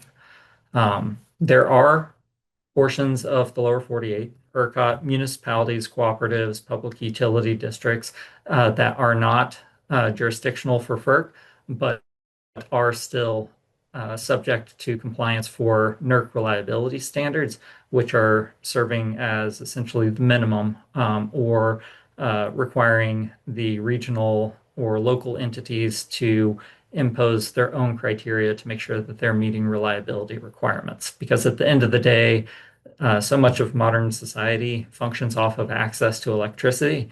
That is a significant disturbance if there is any interruption in that availability. So where FERC is responsible for the high voltage transmission side, this is one of the divisions that Billy was talking about. The states are responsible for the regulation of the distribution grids. And so distribution is typically considered 34.5, 35 kV and below. And then subtransmission is in that range of 34.5 up to 60. In some regions, it can be up to 138. And then FERC has adopted NERC's recommended definition that the bulk electric system shall be composed of everything operating at 100 kV and above. So there are some different divisions that will be in place depending on what area of the industry and what subject matter you're working on. And then where we're talking about things that are seeking to interconnect, they'll generally break down to generation resources, new loads seeking access to power from the transmission system, and then new transmission lines. So the issues that are really coming to the fore in the lower 48 right now are some of the rates of growth that are being projected. So to give a bit of perspective on this, in last July, 2024, the lower 48's peak coincident demand was 745 gigawatts or gigawatt hours of power. Right now, it is forecasted that total load growth across the lower 48 is going to increase by almost 16% by 2029. Data centers are some of the large loads that are driving a lot of that. They're projected to grow between 65 and 90 gigawatts. But that's also being paired with the reshoring of manufacturing, industrial load, and then there's well, the manufacturing load represents about 20 gigawatts worth of that projected addition. And then other sources like electrification, electric vehicle adoption, heat pump installation can represent up to another 20 gigs. At the same time, there was an initiative that's fallen a little behind with hydrogen electrolyzers. These are large scale electric loads that would be pulling power to synthesize the production of hydrogen for storage and or later use, generally considered to be long duration storage, requiring entirely new infrastructure to be built out. Some of that has fallen to the wayside, especially as AI-driven data center implementation has really taken off across the last 2 years or so. To give perspective, 10 years ago, when you were talking about a data center, you were probably talking about something that is seeking to interconnect to the distribution system and maybe in the range of 1 to 5 megawatts. Now we're seeing several interconnection applications for gigawatt or larger facilities connecting at the transmission level because a lot of these are driven by the requirement for access to power and access to reliable power. At the same time, we've seen a number of severe weather events, Winter Storm Uri, Winter Storm Elliott, heat domes, that have been influencing the reliability of the electric system and also influencing the reliability of the electric system's access to fuel, namely our growing dependency on natural gas access. There is a bit of a mismatch based off of the number of natural gas plants that have interconnected as more coal plants have retired. Um, the fuel sources that are procured for a lot of these gas plants are on a non-firm contract basis, meaning that when there are these extreme cold events, uh, the firm contracted natural gas will be diverted to generally uh, your customer base that is using that for heating. And that means that you may have shortages on availability to supply generators under those conditions. So there are new transmission planning initiatives being developed to look at this. That's being incorporated, or well, that has been incorporated into an aspect of the extreme events in the TPL 001 standard contingency scenarios for consideration. And I'll get into um, some of the other efforts that NERC has done on that front in a little bit.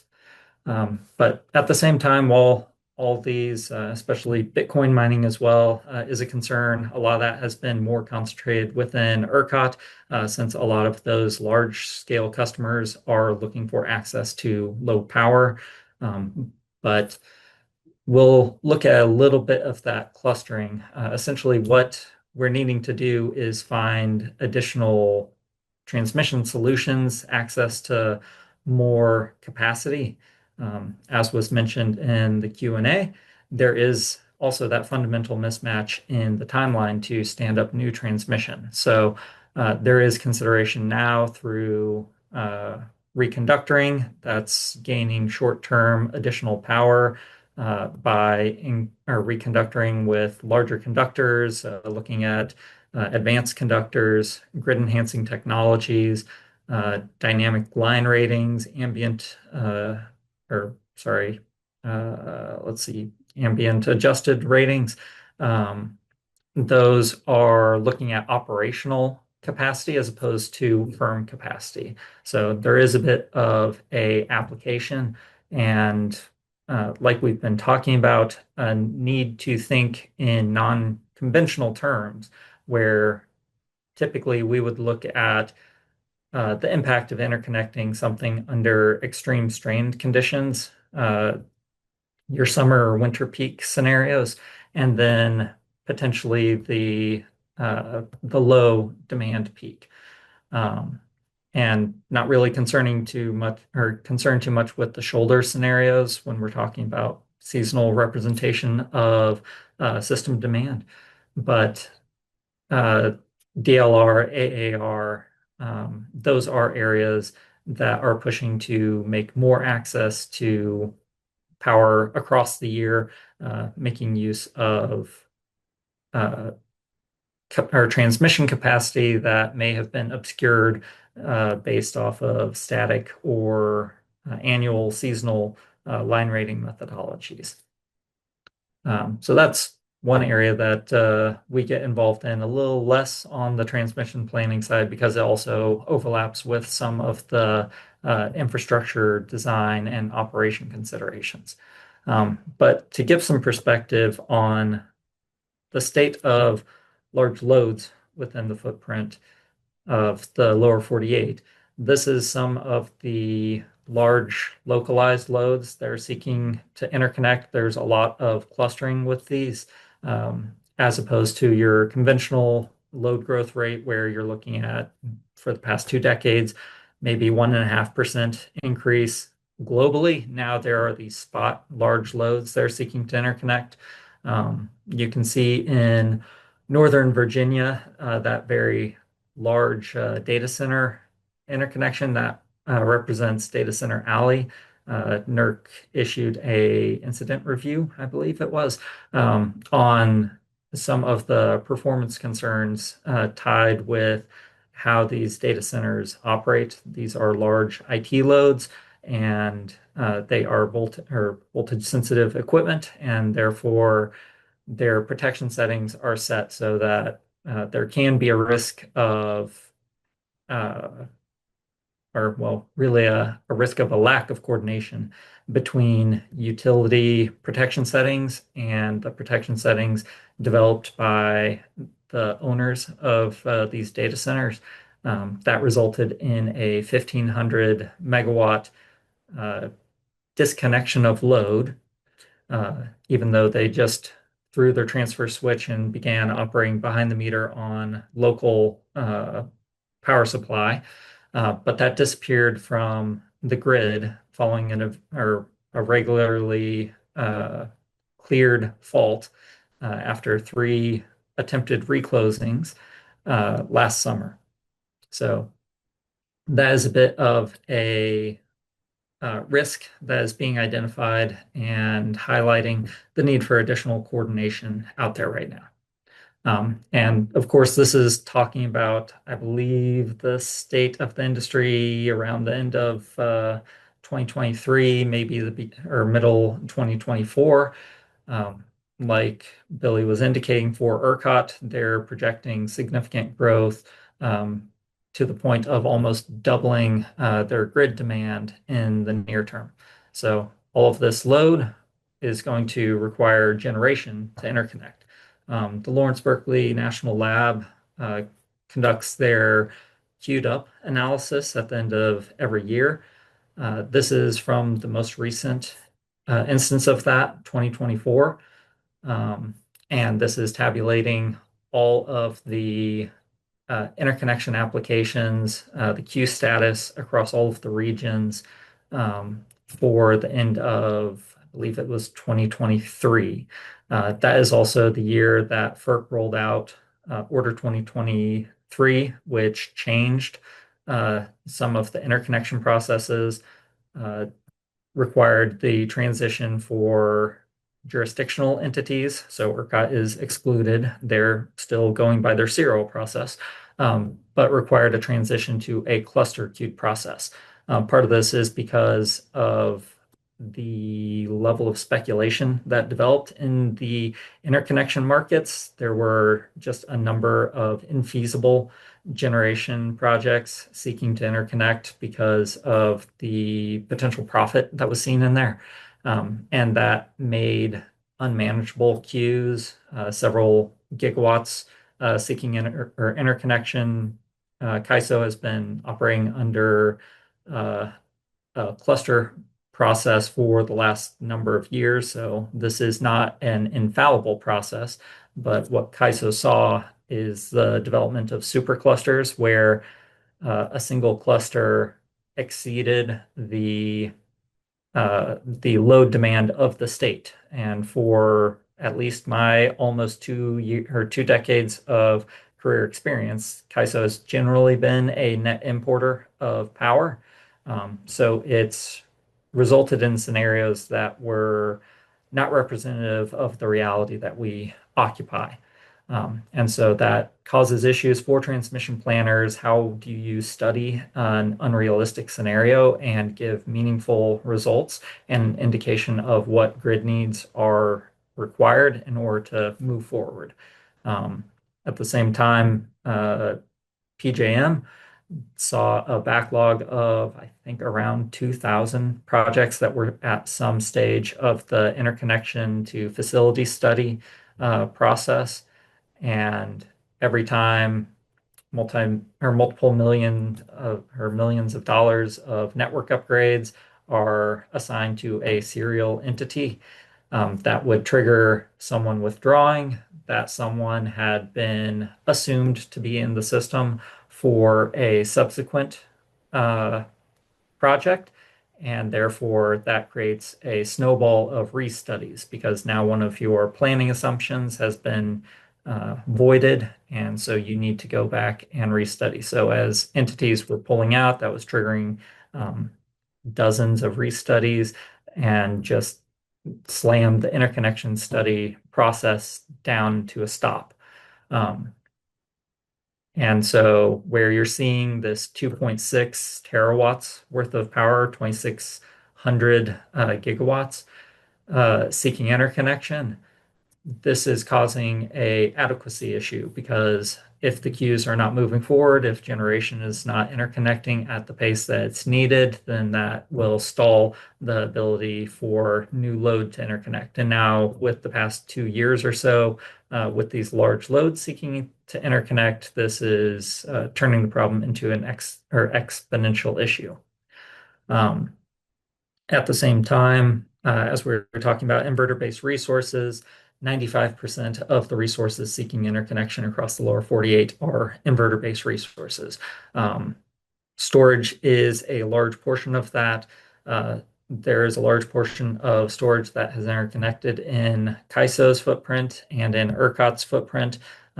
These are performing some critical roles right now, allowing both CAISO and ERCOT to get through what would have previously been some very challenging operational conditions. Uh, I'm assuming that a lot of us are familiar with the duck curve. Your solar output is very high during the day. When you overlap your solar output in a high penetration area with your load demand, that creates a natural dip during the middle of the day, pushing the cost of electricity down if you're on a wholesale market. Um, but the overlap between the rush hour demand increase and sunset means that if you are in a region that has seen high solar penetration, you can be exposed to some very high ramp rate requirements in order to make sure that this load demand can be serviced by generation resources that you have. See, one of the other points is wind. We've certainly seen across the last 6 months a lot of contention in the wind interconnection space, uh, especially for offshore wind projects. A lot of those have currently stalled. There are several gigawatts worth of resources that were anticipated coming in from offshore wind that is requiring some significant development of the coastal transmission systems. NISO has seen a lot of that. CAISO was starting to look at that. The Northeast is a very good target because it has pretty shallow seabeds, pretty far out from shore. But now all the potential gigawatts worth of power that we're seeking to interconnect are questionable, and that can cause additional constraints. So, as we're talking about transmission expansion, at the same time, there is the newer processes, integrated resource plans, looking at generation, integrated transmission plans, looking at the need to build out the transmission system. MISO has released Tranche 1 and 2.1 of their transmission expansion, expanding their 765 kV backbone. ERCOT is looking at building out 765 kV as well. SPP is looking at adding 765, and the national interest electric transmission corridors have been identified by the Department of Energy. There's a call for a lot more transmission to be developed where this allows for a stronger interconnection between the different regions. A lot of these have been or intra-regional solutions. So where MISO is coming up with an expansion that is to make sure that MISO as balancing authority is able to meet demand and shift around power to support the meeting of that demand within their footprint. At the same time, NERC has recently completed a inter-regional transmission capability assessment to identify what is the ability of the regions to exchange power with one another, and looking at some of the requirements for that to happen. FERC Order 1920 is focused on building the future through electric regional transmission planning and cost allocation. That changed the minimum requirements for performing long range transmission planning, forces jurisdictional regions, and this is coming in through FERC's authority over the wholesale markets. So non-jurisdictional entities would not be required to adopt these. But this is requiring a 20-year planning horizon and the development of at least three different forward-looking transmission or forward-looking scenarios to develop the transmission solutions to meet the demand experienced by those. And at the same time, FERC is requiring modification in the cost allocation, the definition of cost assignment, and recommending additional coordination with the different entities that are impacted. For a lot of these, where you see these stretching across states, every state is going to be a concerned entity. There has been a lot of not in my backyard issues that have stopped the development of a lot of these transmission projects. And so we're looking at modifying some of these processes to address this and streamline and enable a faster rate of transmission expansion.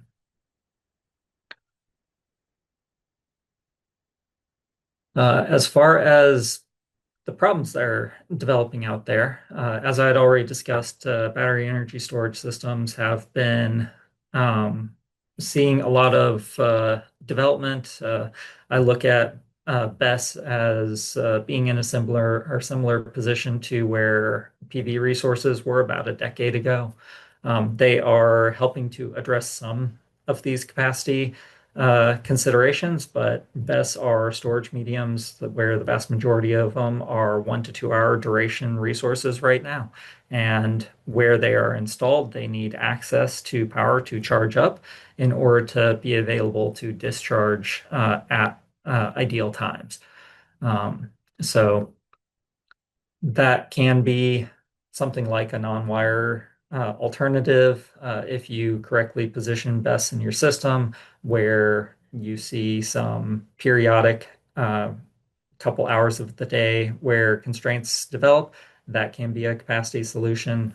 Similarly, like I was just talking about, the need for additional transmission.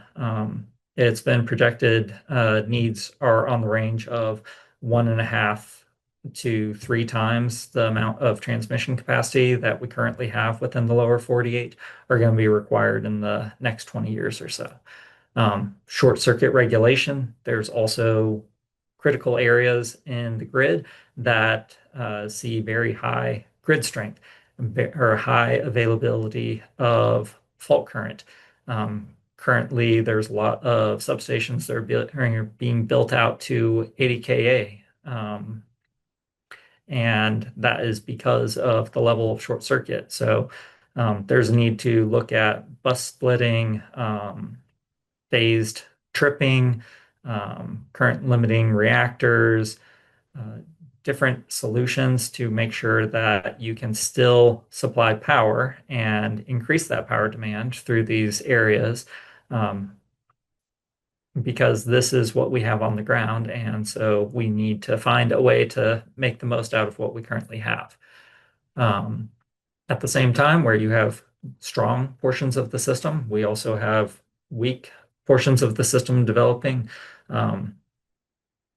One of the big ones of focus is in West Texas. ERCOT has seen 2 subsequent Odessa events, which I'll talk a little bit more about in a minute here. But these areas that have seen very high penetration of grid-following inverter-based resources, they are causing some of that weak grid, frequency stability concerns. And because they use a lot of older technologies, they don't have the full capability to provide a frequency response or to provide significant reactive support. And that means that if there is a disturbance where you have a grid following resource, you can have these resources lose grid reference that informs how they operate, and they will either go into blocking or momentary cessation. Um, and all of a sudden, you've lost a lot of access to megawatts on your system that had previously been dispatched. Um, then, as we were talking about offshore wind deployment, stalling, the timelines for developing transmission, regional severe weather challenges, this is being incorporated on the transmission planning front at the reliability standard level. I believe NERC will be talking a little bit more about that tomorrow, so I won't go too far into that. But also just going back to the critical concern of generation adequacy, needing enough megawatts available on your system to service the loads that are developing out there. And because I'm the chair of the inverter-based resource working group in IEEE, I like bringing along some of this that's providing perspective on some of the work that NERC has done, highlighting the operational concerns that have been attributed to inverter-based resources. The rollout of IEEE 2800 in 2022 was a good representation of the amount of learning that the industry has done as a whole over the last 20 years or so. This demonstrates some of the rate of progression and indicates some of the areas where there have been critical issues identified associated with how inverter-based resources are designed, how they function, how they're integrated with the system. Unfortunately, going back to 2016 with the Blue Cut fire, NERC has been making a lot of the same recommendations that are now sort of being addressed. The requirements for electromagnetic transient models, the requirements for electromagnetic transient tuned models on an as-built basis following commissioning are getting at some of these. Also, just they highlight some of the lack of understanding because of the disparate entities that are pursuing generation and interconnection. There are protection settings that developed in inverter-based or in inverters that are associated with their early adoption into the distribution system. Um, oh, momentary cessation is very beneficial and is a safety design for a distribution connected solar panel. Less beneficial at the transmission system because you do not have a radial network generally. You have more of a mesh network, and there is the reliability expectation that on the transmission system, the system should be able to sustain the failure of any single element. That defines the planning events that are identified in TPL 001, currently -5.1 is the enforced version of that standard. And those are defined based off of probabilistic analysis.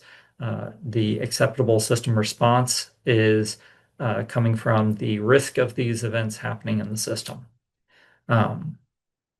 But going back to the inverter-based resource considerations, there are SARs that are working through moving towards drafting in NERC right now, the Electromagnetic Transient Task Force that has coordinated and identified where a lot of entities currently are on the application of EMT within their system. A lot of them are using these for design considerations.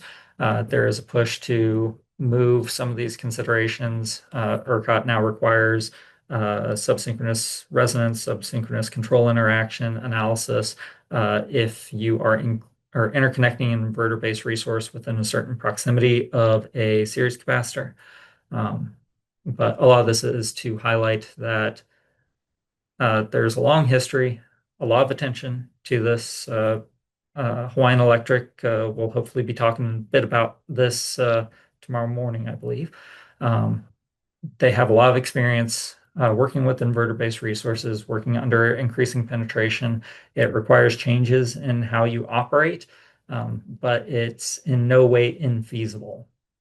There are penetration levels that are concerned, and the introduction of grid forming functionality in things like battery energy storage systems are a benefit that can help enable further adoption of that.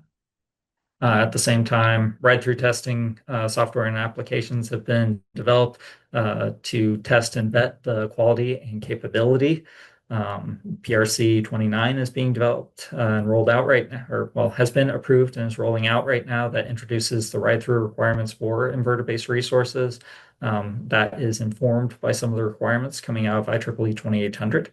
And then different regions are currently adding grid forming or functionality requirements to their tariffs. As far as the interconnection process is concerned, there is a process for large and small generator interconnection. Small is within the lower 48, anything 20 megawatts and below. Load interconnection, cluster interconnection studies. We've seen this done both for generator interconnection and for large load interconnection. Transmission service requests, so where you are looking to speak for some of the transmission capacity that's out there. Firm transmission service, that is the highest quality level of service that is offered to customers under a filed rate schedule, and it anticipates no planned interruption. This is a consideration in some regions, but not all regions offer firm transmission. Non-consequential load loss is a transmission planning tool that planners have in their back pockets to address near-term reliability criteria violations when other alternatives or the build out of the system to mitigate this risk is not available. That is defined in NERC TPL 001.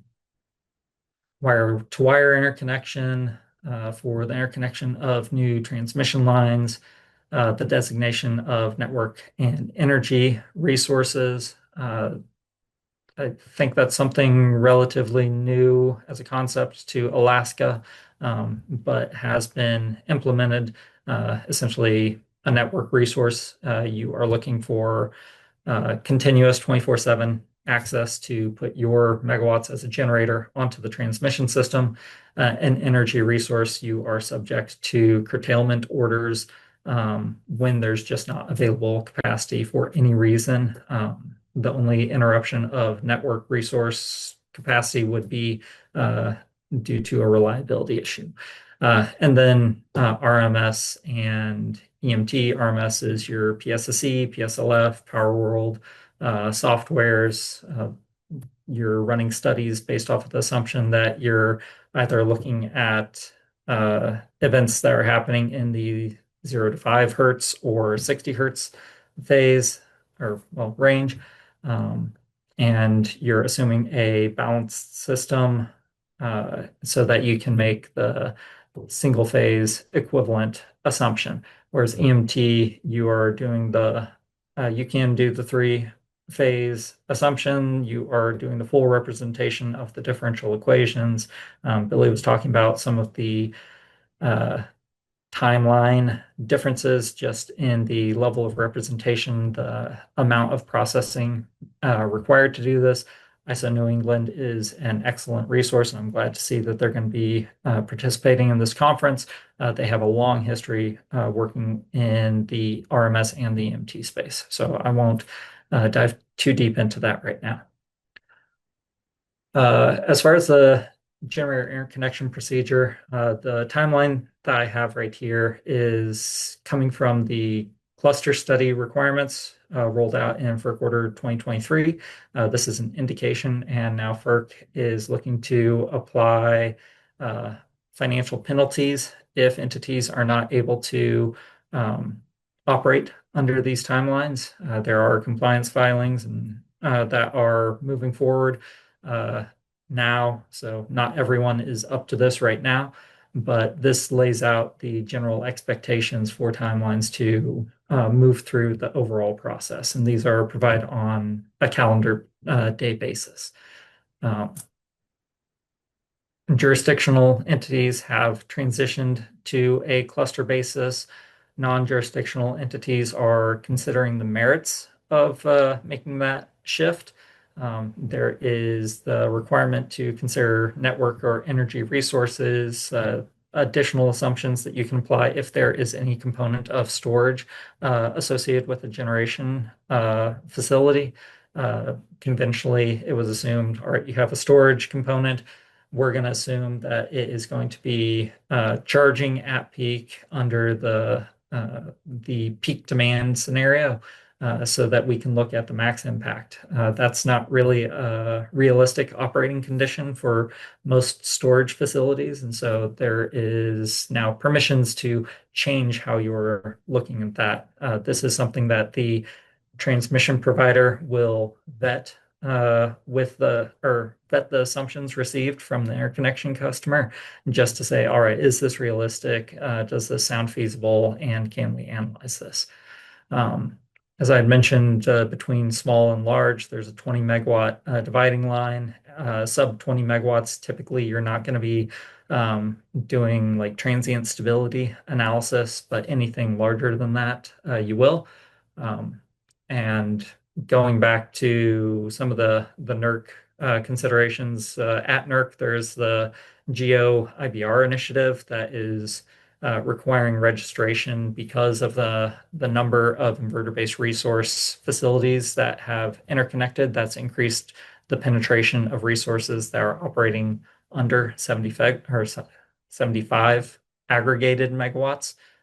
So a solar facility that can inject 74.9 megawatts at the point of interconnection would have historically not been a registered entity.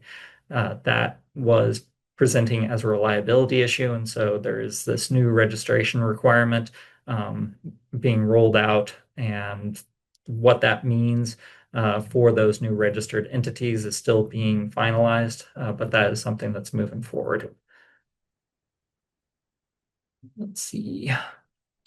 Also, one of the concerns across the US, a number of different regions to increase the amount of transmission capacity for high voltage transmission lines. Series capacitors have been added.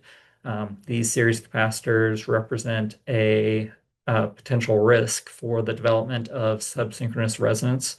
And now with the addition of inverter-based resources, subsynchronous control interactions, where there is an exchange of energy between thermal units in the series capacitor, between the inverter-based resources and the series capacitor, and also a risk of subsynchronous torsional interaction. And that can present between HVDC or other high power electronic clusters and thermal units.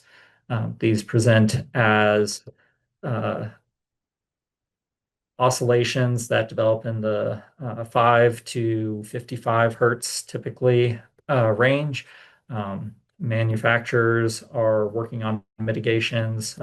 RAS schemes can be developed to mitigate these, but this is a EMT level study because you don't get the level of representation in the models in the RMS space.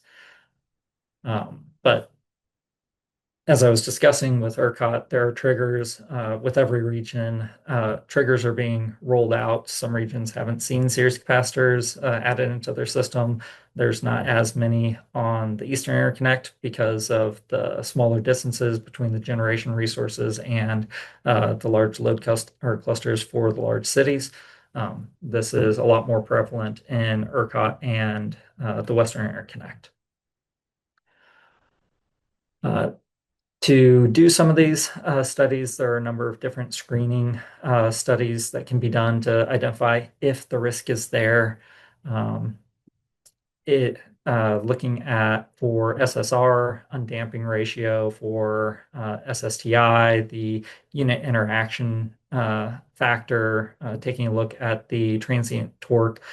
This can be a concern, one that I want to highlight for Alaska, as you are theoretically looking at an increase in electronic load interconnecting to your system. So just want to make sure that we at least discuss some of this, and you'll have access to these notes. I'll try and hurry through because I think my time's getting short. But within NERC, the minimum requirements for reliability in the transmission planning sphere are covered by TPL 001-5.1. That is the forward-looking 10-year horizon. You're looking at near-term, long-term reliability under different stressed conditions to make sure that you are identifying all of the reliability risks that are developing, potentially identifying projects, corrective action plans to mitigate any violations of planning criteria. I understand that Alaska is currently looking at adopting their own version of this, so that is great to hear. As mentioned earlier, these planning events are defined based off of the probability of them happening. So as you go down to P7, the likelihood of this happening is lower.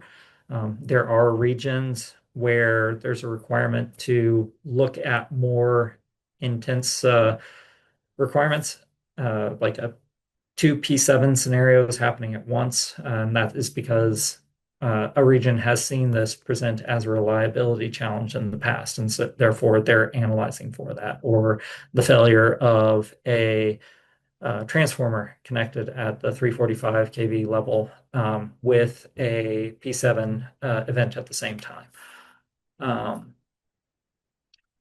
TPL 007, looking at the impact of geomagnetic disturbance events. The Carrington event is a historical example of this. We didn't really have a large interconnected grid. Now with transmission lines that span state lengths, there is a much larger risk for induced currents, saturating transformers, causing issues, blowing up capacitors, and just shorting out the transmission system. So that was introduced as a reliability requirement to identify if there's a risk and identify mitigations. The most recent transmission planning standard is 008. That is going into phase 2 drafting right now, I believe.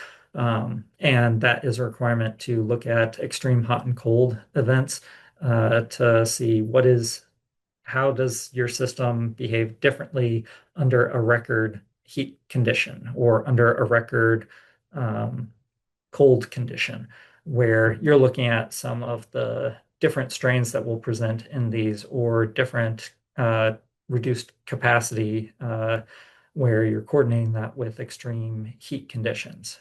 Now you may have to derate the capacity of some of your transmission because the increased ambient temperature. So that's providing some of the perspective where we're talking about running these studies, studying the interconnection of load generation transmission lines. We're using the planning event definitions that are coming from TPL 001 in order to inform the types of scenarios that we're trying to identify. And we're trying to optimize and identify from a reliability basis where we're making that argument. What offers the most improvement, what offers the best performance for expanding, and how can you integrate these new resources without causing violations, or do you need to tweak anything about the system, even if that's updating protection in order to allow for the integration of these resources.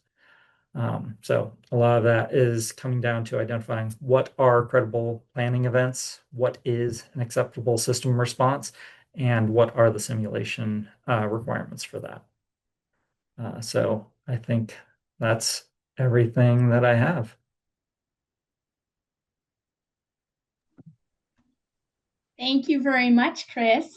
We've got a few minutes for Q&A. I really appreciate you going over that so thoroughly. I've got a couple questions, but we do have one in the chat here. And so I'll just start with that one from Josh. As an educator preparing students for careers in the power systems field, especially in the area of transmission and distribution, I'm interested in hearing your thoughts on fundamental software tools, technical knowledge, or skill set undergrad students should develop to be well prepared for the workforce.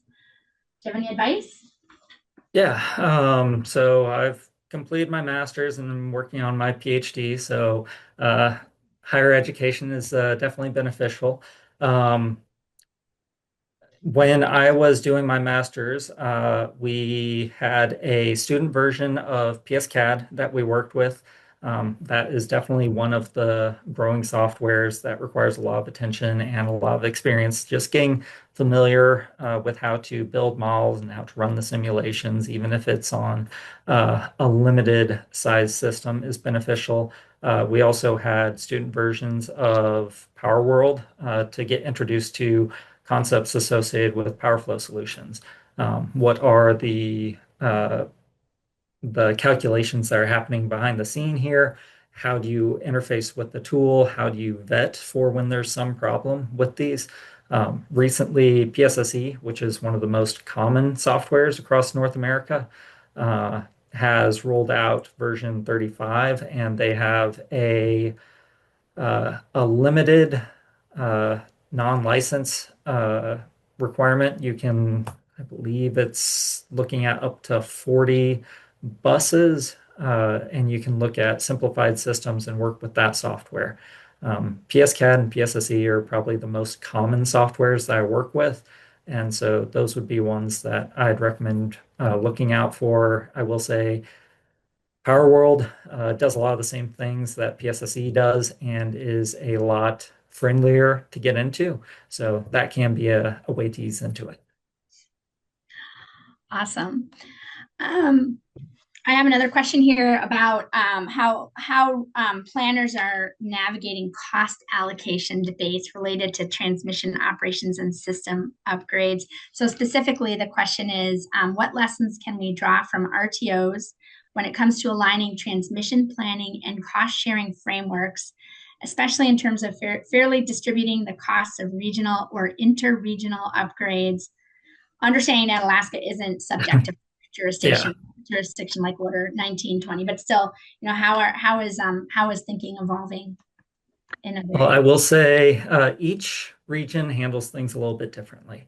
In general, there's cost allocation associated with load interconnection, with generation interconnection, and with transmission expansion. For transmission expansion, you are constructing a new transmission asset, and so a lot of it is looking at the cost benefits. Anyone who's benefiting on a certain basis then can be assigned a cost. So a lot of it is identifying upfront what the benefits of this transmission project are, who are the benefiting entities, and then coordinating with them to make sure that they're willing to assume these costs because they are seeing these performance improvements. Now, ERCOT is a little bit different. To interconnect, since they're an energy-only market, they operate under connect and manage. If megawatts interconnect, that can trigger a requirement to expand, and then it is the customers that are funding transmission expansion within that footprint. There are other regions that operate similarly. A lot of it is going to come down to the tariff and how cost allocation is addressed in there. PJM handles it through distribution factor. If you are causing this violation in this percentage, then you are assigned this percentage of the upgrade costs in order to mitigate it if you're a network resource. So we have a question from John Eichelberger in the chat here, and I, as a physics nerd, I kind of like this. Yeah. How big of an impact would a Carrington type, so basically a big, solar storm type of event have? And is there any way to evaluate the probability of these extreme solar events? I'm going to add in here, when I was looking at those interregional transmission, lines that in your one map, I noticed a lot of them are sort of generally oriented east to west. The rail belt transmission grid is more north to south. And my understanding is that like a north-south transmission orientation might be a little bit more protected from like that kind of a large solar storm than maybe these like east-west sort of orientations. Do you know anything about that? Can you comment on that at all? High level. I worked on some high altitude electromagnetic pulse designs, but more concerned with facilities. Essentially, a Carrington event to go towards the speculative side nowadays would likely cause a blackout if we did not do preventative shutdowns. It just induces so much current, it saturates the transformers, and you can't push power. The transformers start pulling in all of the VARs, collapse the voltage, and you're dealing with a blackout. So a lot of this is looking at what are design solutions. Can filters be installed? Are there operations? And you just have to say, hey, this is going to be a temporary blackout while this event passes, and then we'll restore the system after it's cleared. But certainly not my area of expertise. Okay. Well, thank you, Chris. I appreciate you taking a stab at that. And I have like more questions, but we're getting a bit of that from off stage, kind of yanking us off here. Yeah. So yeah, I really appreciate your time. And so thank you very much. And so I'm gonna shift to our last presenter of the day, Carl Monroe. Carl retired in 2020 from his role as COO of the Southwest Power Pool, SPP. So that was one of those regional transmission organizations that Chris showed on his map earlier. Geographically, even though it's the Southwest Power Pool, it's kind of right in the middle of the country, sort of sandwiched between ERCOT and MISO, with about 18 million end-use customers across 14 U.S. states. So Carl brings that experience now to his consulting work, including recent efforts here in Alaska. I've heard many people speak very highly of Carl and the expertise that he's brought to some of our planning efforts. So he's joining us today to share some of the lessons from SPP's approach to regional planning, and more generally his insights into what it takes to make multi-party coordination work and what best practices might be relevant for us here in Alaska. So he's really the last speaker here because he's setting the stage for the more in-depth presentations tomorrow, especially given his experience here in Alaska. So I'm hoping he'll kind of tie things together for us. I'm also going to reintroduce Andrew Jensen from the governor's office, who is going to be moderating this panel. Andrew's going to be the one that's taking over in terms of the Q&A session, but I don't know. Do I want to introduce, am I going to turn it over to you, Andrew, or Carl? Who wants to start?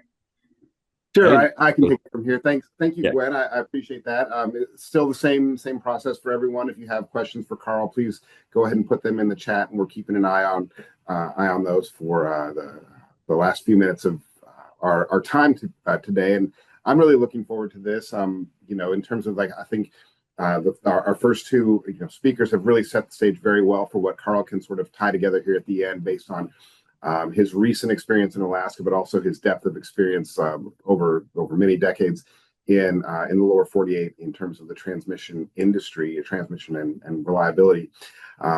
Carl has been working with the Rail Belt Transmission Organization as their consultant for the past year or so. So he's built up that familiarity. I think, as I mentioned at the beginning of this workshop, that tariff is now in front of the RCA for adjudication. So we're not going to get into any details around the tariff in particular, but his broad knowledge of lower 48 and kind of where Alaska kind of looks like compared to that. I'm looking forward to hearing from. And I know he's got a quick presentation to share more of his background, and then we'll jump into some questions. So, Carl, I'd like to hand it over to you. I see your presentation is already queued up. Thank you. I appreciate it, Andrew. I was just going to give an overview of where I came from and kind of what I'm doing today. And I did retire in 2022 from Southwest Power Pool as the Chief Operating Officer. I actually joined the organization as employee number 35. So I saw it grow from 1997 all the way through the 2020 year.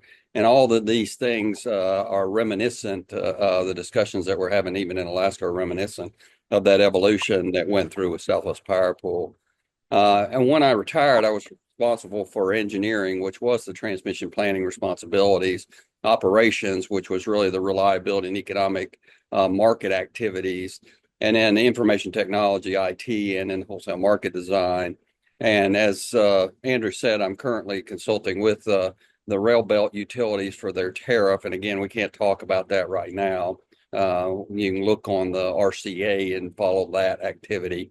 But I've also been consulting for some IPPs, some independent transmission organization, some market activities and how markets work. And then, of course, parties who are interested in learning and understanding SPP, its processes and work. And of course, things like this in order to really foster what is going on within the industry itself to try to help improve both the interesting thing of the operations and planning of it, but also to improve the way in which the utilities can work together to get some of the things that Billy and Chris have already introduced, is trying to get those things working together between entities, because those entities both are connected together, but also operate and need to plan together in order to come up with more efficient solutions itself. This was Southwest Power Pool. The green area is the actual RTO footprint. It'll soon be expanding within 2026 to include those orange areas that are in Colorado and Wyoming, because they'll be expanding into the west. So it'll be one of the first RTOs. It will be the first RTO that actually operates in two interconnections across the east and west interconnection. And of course, they are actually also talking about Markets Plus, which is another market activity, plus the other services that they provide in the west. So it's a fairly large footprint if you look at what they do as a service to all the utilities in that area. Just to give you an idea of the makeup of SPP, they had 119 members, and you can see the diversity of that members. And again, it takes a lot to get these members to agree to do things together, but they have agreed, and they have found over the years that by doing things through the SPP organization, they found the benefit both in the reliable transmission operations and planning, but also their resource operations and wholesale markets and other activities that they help, even resource adequacy together. So very wide and diverse areas of both governance and responsibilities and interest are represented in the membership of SPP. And then just to give you an idea of what type of resources that they use, these are the types of resources that they use to generate electricity as of 2024. And you can see that it's a fairly significant amount of wind. 38% of the energy within SPP was produced through wind. It's a large natural gas and coal for that, and then some of the others. And as Billy talked about, you could see the increase and Chris talked about, you could see the increase in the solar and wind activities and also battery activities within SPP itself.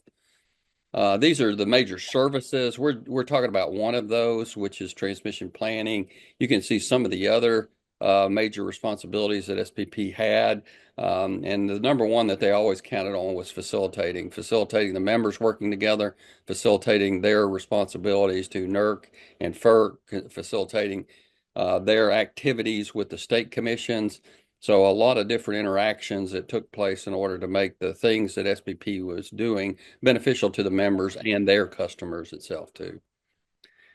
This is just to give you an idea of transmission in SPP. As of 2024, SPP members completed 43 transmission upgrades at a cost of about $160 million. As of January of this year, they had 6.8 billion in transmission, and they actually approved a total between 2006 and 2024, 16.2 billion in transmission upgrades itself. And the net transmission investment in SPP as of January 2021 was 14.9 billion. They actually had a meeting last week with the Market and Operations Policy Committee where they're looking at approving another $20 billion worth of transmission going forward. A lot of this has come from the understanding and the benefits that they see from transmission, not just for protecting the reliable service to their customers and to their customers' customers, their members' customers, but also being able to build transmission that provides economic benefits more than it costs for the transmission itself. And especially with some of the things that Billy talked about with load growth and that, they're seeing a lot of need for more transmission. So that's really all I had to share about who I was and what I've been responsible for.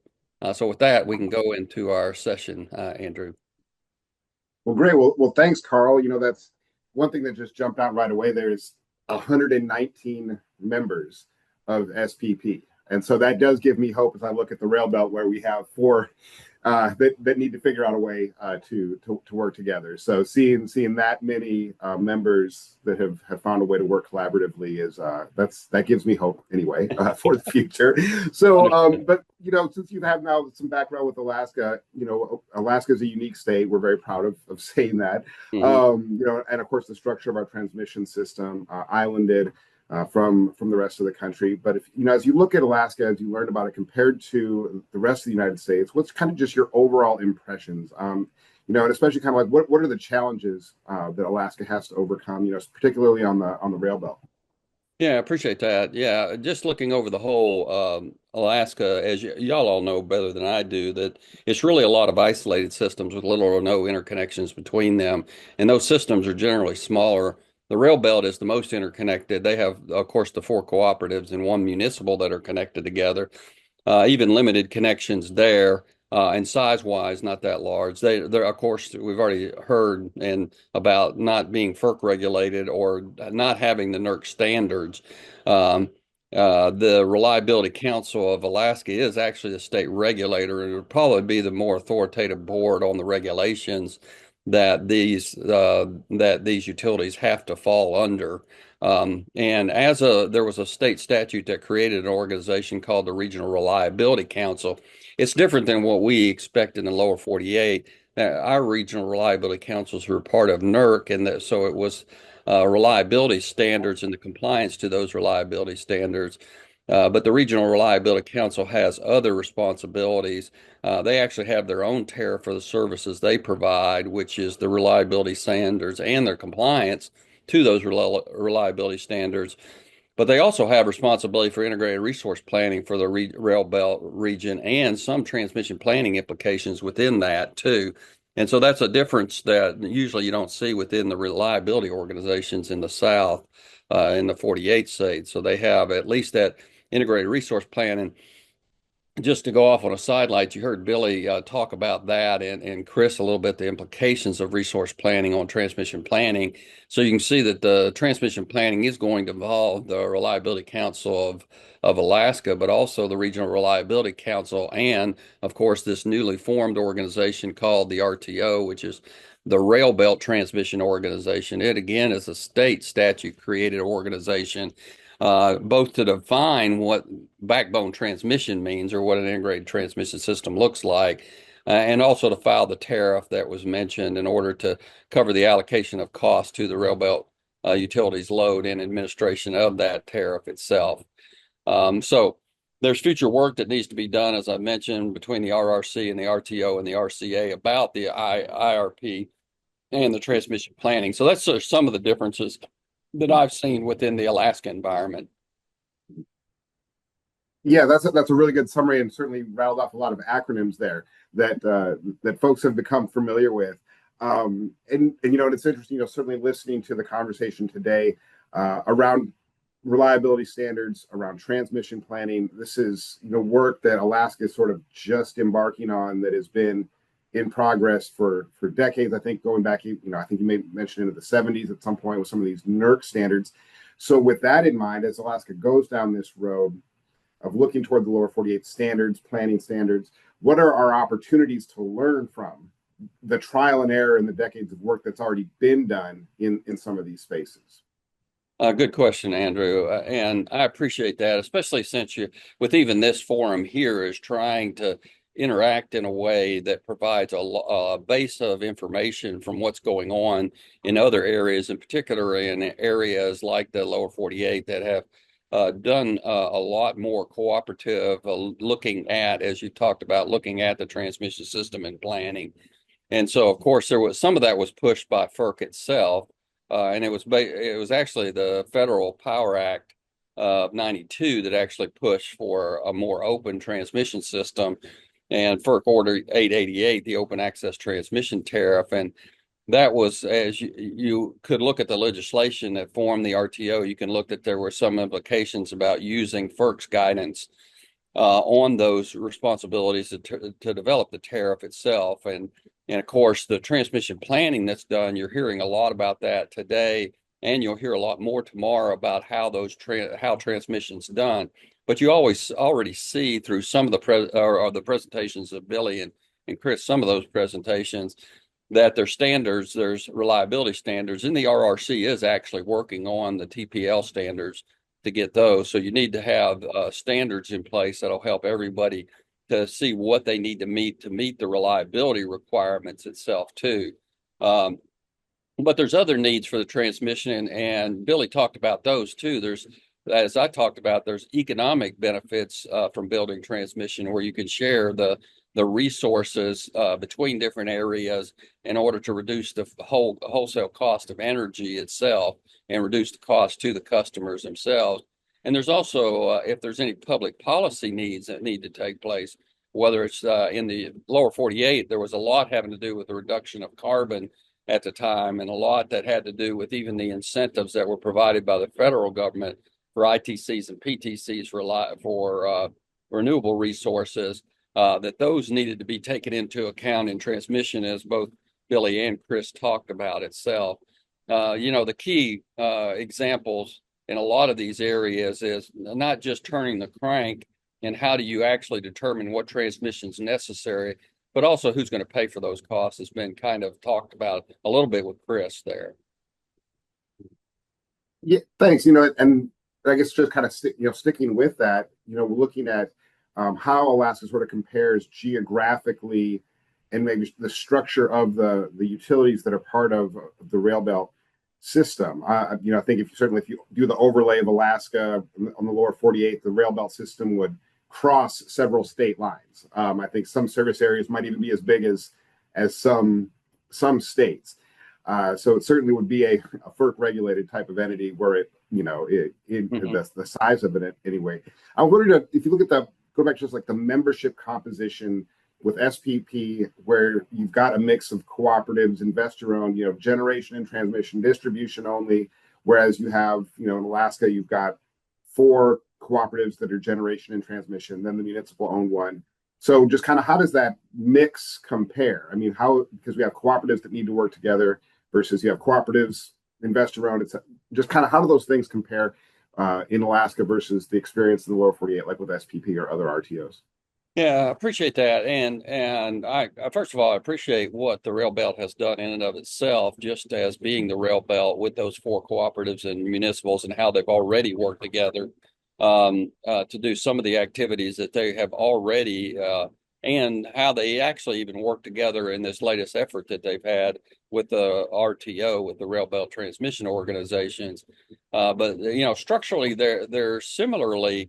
The interesting thing about the diversity of SPP is even with the diversity of the governance of those and really who would benefit from each of those utilities, both the customers from having electricity, but from their other stockholders or shareholders or whoever else they were responsible for, that even with those structures that they could work together, because generally most of the utilities believe that they needed to provide to their electric customers economic energy that was reliable and environmentally conscious.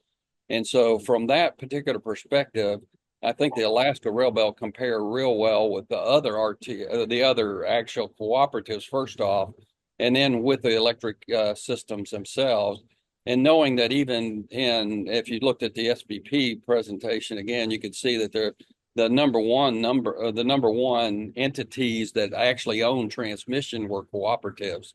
And so having those in SPP and being able to work together with investor owns who have to be considerate, particularly of FERC, because FERC directly regulates their electric sales and purchases, but also they're all regulated by the reliability standards that FERC has done. And working those together, it really takes a diversity in order to really help understand what needs to be done. You don't have any investor-owned utilities other than NSTAR, so it's interesting that there's no investor-owns that you'll have to deal with and try to understand what they are. But they do have Railbelt does have a state agency that's involved in owning and operating transmission. So I think that if you look at it from just the diversity of membership and from the way in which you have to work together within these environments, actually do better than you can do by yourself. I think the rail belt is in a good position for that. Yeah, and that's one thing that, with the RTO and the RRC, expectation setting for just Alaskans in general about how much time and effort it takes to get this work done. And with Alaska looking at open access tariff, transmission planning, the reliability standards, interconnection standards. The lower 48 has gone through these issues, and I'm if you could put sort of like a time perspective on it, how were these issues sorted out, and kind of like how long of a period of time did it take to sort these issues out? Because I think there's some expectation that like, oh, July 1 we flip a switch or what, but I mean, just kind of help with some expectation setting on the process that's involved in working through this, especially with disparate membership having to work together when maybe they haven't worked as closely as they need to in the past. Yeah, I appreciate that. That's a great question too, because it does take time. It takes time to reconcile, first of all, what you can do and how you can do it, and then to ensure that as you go forward with those activities, that you're not creating unintended consequences itself. And for instance, when I told you that the SPP, I've been with SPP since the beginning, which I joined when they were voting on putting their regional tariff before for acceptance itself. It had taken them 2 years to put together a tariff to do that. And here at least within the Alaska Rail Belt, they had to do that within, around 9 months itself. And so just in that time frame, they put an open access tariff together that they could file. Uh, but these things do take time, and specifically, they take time when you're dealing with newer issues or dealing with newer ways to do things. And I think that's one advantage that Alaska has is being able to do like you're doing today is look over these issues and see what others are doing and learn from those so that you don't have to trip over the same mistakes. I'll give you another example of that. When we put our second market together as SPP, which was a day ahead market itself on top of an energy market, it was very advantageous for us. We went to ERCOT and to New York and to PJM and spent a lot of time with them just learning about what they tripped over in putting their markets together and the kind of suggestions that they would have to improve it. And it reduced our implementation time down to about a year and a half, where they had taken over 2-3 years to do it. ERCOT took 3 years to get theirs in place. And so it was just those types of ability to be able to not just work together, but look out and see what others have done that you can learn from. And so that's what FERC even allowed that by allowing FERC open access implementations that were different than what they expected and what they would consider a pro forma. But they did that differently because they could see it was superior to what they proposed. So that's the way in which I see that Alaska has an advantage here for time anyway. It's still going to take time though. Yeah, thanks. And thinking about some other places where Alaska, maybe could have some stuff in common with the lower 48 in that there was, certainly over the last decade or 15 years around integrating renewables and an energy transition. And now as we look at, the data center, the surge in demand, Alaska has certainly had multiple players within the data center world that have been, knocking on the door, kicking the tires, looking at it. And then when you look at the potential for Alaska LNG, large conventional firm power. And so it becomes a capacity issue. First, additionality is what the governor likes to talk about. It's not so much replacement of one energy with another energy, but just adding as much energy as possible. And I wonder, is there's some parallel there with Alaska, maybe looking at building for capacity increase and load growth versus integrating a different form of energy? Is there some similar in the lower 48 as you've seen the data center demand really surge? And then I think the manufacturing growth that the president wants to bring back into the United States. Yeah, I appreciate that. And there have been several times when that has happened. Of course, the interesting thing is it seems like each of these waves come from different reasons, whether it is on the generation side, we'll say, or on the load side itself, or even on the transmission developments itself, which are usually not as dramatic as what is on the resource side. And Billy talked about, and Chris talked about the changes that are going on in the lower 48. One of it's just integrating these inverter-based resources themselves, and then also, and the advantages that some of those may provide too, but also the load growths that are going on. And in fact, it may be that it's good to be in this environment right now because you're going to be able to see how some of these other entities that Chris talked about that are having to respond to large load growths and inverter-based resources being put in, how they're responding to those. They may be ahead of that too, which would be nice to watch what's going on with those and see how they look to those responsibilities too, because you're right in a sense. Part of what you're trying to do, as Billy and Chris talked about, is you're trying to anticipate into the future what will happen. And so some of it may be just the policies. What's really a good policy for the rail belt to look for energy usage? Is it a growing demand of energy resources? Is it a reduction in cost? Is it trying to meet some of the more environmental standards that they have to meet itself? And those are the scenarios that Billy talked about, and trying to pick those types of scenarios from the type of policy decisions you want to make. And look, what does it really cost? And you have the IRP to see what it would cost on the resource side. And then, of course, using the transmission planning process to see what it costs. One thing that was kind of interesting within at least SPP and some of the other RTOs is they would do these scenarios looking at what policies the members were looking at trying to implement within there, or their anticipation of increased resource changes, or retirements, or adding new renewable resources or different types of resources. So that's on the resource side, but also looking at the load responsibilities is trying to see, well, if we had more load or less load, what would we actually be looking at from both a resource development and from a transmission planning development, and really running those scenarios to look at what those were. And then you could actually look, and it was interesting in a lot of those scenarios, you could see there were transmission, at least planning activities and upgrades that were necessary no matter what the future was going to look at. They called them least regret solutions. So they started looking at those least regret solutions as a way to move forward, so that they would be prepared for the future and just have to, make small corrections as opposed to having to just wait till something happened and make a large correction. That's a great phrasing on that. I've heard that a little bit around, regret cost or avoiding regret cost. So that, I think that leads really nicely to what I was wanting to ask next around, when we've had data centers that have come up here, data center companies, they've ruled out large areas just right out of the gate because there's no redundancy in that particular location. And, when looking at FERC, as we've mentioned, that Alaska is not under FERC jurisdiction, and Alaskans generally don't like regulation. But so what we've led to, I guess, what we've seen here, something that Tony Izzo, the CEO of Matanuska Electric, says very often, is that we have the system we can afford.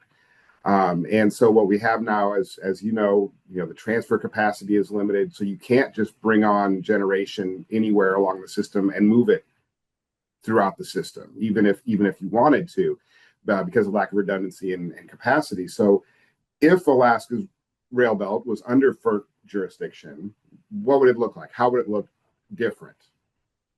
Yeah, it's interesting to contemplate that, particularly because FERC actually deals with a lot of utilities, and they deal with a lot of different, as we've already talked about, different types of utilities and different types of structures and different types of requirements in the different areas of the United States, even, and in the interconnections themselves, having those three different interconnections. So they've been a lot of different. So a lot of times, what they put forward is a lot of both strict and some flexibility. So you'd have to look at the being under FERC jurisdiction, whether it would give you the actual rules that would help you move forward. And particularly, they've been pushing more within FERC to make sure that the reliability meets higher reliability requirements. And that would be one that you would be talking to about, the data centers and others who want in essence, higher reliability, redundancy, if you want to call it that, higher reliability, in order to be able to operate within the environment that they had. And so there could be some. So that would be one thing to look at with the RRC and how they develop their standards themselves, reliability standards, to meet those requirements itself too. But FERC also sees that there's a benefit in the parties doing things more regionally and less individually. And they've seen that the benefit come from entities that are willing to do that together through these RTOs in their environment, and then going further and trying to find other opportunities, these regional organizations finding other opportunities to help advantage their customers and their members itself. Now, the interesting thing is sometimes it does take, like the federal government incented a lot of development within SPP just through the wind and renewable incentives through the ITC and the PTC. And by having those in place, it really incented a lot of people to build within the SPP because SPP had transmission and the market to sustain those. So it's almost chicken and egg sometimes is how do you get, load growth in an area? How do you incent those parties to find advantage of building in your area? And at the same time, building a system that your customers both can afford, but incent, we'll say, development within that area too. And so it's kind of unique in Alaska that you have, the state government that has both those responsibilities. And FERC, it doesn't have any economic development responsibilities where you have that within the state. So having those two work together to try to see if there is an opportunity to use the electric system and improvements in the electric system to help economic development. And sticking with federal jurisdiction just for a minute, because certainly one place there's plenty of federal jurisdiction is over lands and permitting in Alaska. And so a lot of our routing, I'm thinking on the Kenai Peninsula, for example. I know that there's some stuff that moves through refuges, and we think about other national parks, state forest, or national forests. So permitting is always an issue in Alaska, no matter what the project is. But I know that's also an issue in the lower 48 that's been talked about for a long time in terms of, especially when, the big push was around renewables. It's like, well, you need to move this power from where the resource is to where the load is. And the permitting was a big issue. And so we know under this administration that they have made permitting reform or permitting streamlining a priority. I'm wondering if you're seeing anything in the lower 48, any evidence so far of an effort to streamline permitting, make it easier to get projects done, especially when there's such a huge recognized need for additional capacity. Yeah, actually, the last three administrations, the Trump's first, and then having Biden, and they were all trying to reduce the regulatory environment for permitting. At least they all talked about that, and the Congress has been pushing on that too. In fact, there was a big effort of that 2 years ago within Congress to try to push something through. It didn't get as far as they expected it to. So I think there's still a recognition that permitting needs to be taken into account as part of the restrictions that parties have in trying to do development, particularly as you talked about in transmission. There was a lot of talk that, in development of wind and solar, the areas where that wind and solar was most effective, was not in the same place the load was. And so you had to build transmission in order to take advantage of that more effective wind and or solar environment. And so there was a lot of work within that area to get things built in that area, in those areas itself. And right now, it's mostly the states. In the lower 48, there's a lot more state issues, except when you get in the west and in the northern western part. And so you have to deal with a lot more of those federal laws, where in the other 48s, there's mostly you really do deal more with state laws. And so it was more state by state there. But I think there is an encouragement now to start streamlining that. I think that part of it is just trying to get some of the regulations out of the way for economic development, and then looking at what the result of that is and getting permitting done. So I'm hopeful. I haven't seen as much change yet, at least in what either the regulators have done or even in Congress, but I expect that there will be more. Great. And that was one thing, and I guess it kind of leads into this a little bit and looks at the numbers, the capital expenditures that have been approved there. I mean, are kind of eye-popping, looking at 15-20 billion dollars. I mean, certainly some major investments. And you mentioned that one of the thorniest questions, and certainly there's no difference here. The who pays is often the toughest question to resolve. And I wonder if you could just kind of for our for the audience who might not be as familiar with some of the regulatory issues, and like the cost causer cost payer principle, which is really kind of an underlying principle within regulatory structure here and elsewhere. Can you just kind of like a rundown of what that means, and then how that plays into when you have to allocate costs among $14 billion of projects? Yeah, I appreciate that. Yeah. So that terminology came out of some of FERC's work, and particularly FERC's rulings on some of the ways in which parties were expressing the need to have parties who would pay for the activities or the upgrades, particularly on the transmission system. It was always one of the things that we used to say when I first got in with SPP is that we can do all the planning we want to. We can come up with lots of interesting and answers and solutions to fix things, but it always came back to in our membership who would vote for it, because they wanted to know who would pay for it. So it was a big deal. Now FERC had a ruling. It was in a federal court that as long as they roughly allocate the cost based on either the beneficiary or the cost causer, so it could be one of those two principles. And the difference being the cost causer is mostly, you think about it and it's already been talked about a little bit, Billy or Chris, I forgot who mentioned it, is that, when somebody asks for something to be done, like putting a large load on and you have to have transmission, you could say they're the cost causer itself. And they do get benefits out of that. But we always talked about within SPP also is that those benefits go beyond just the cost causer itself.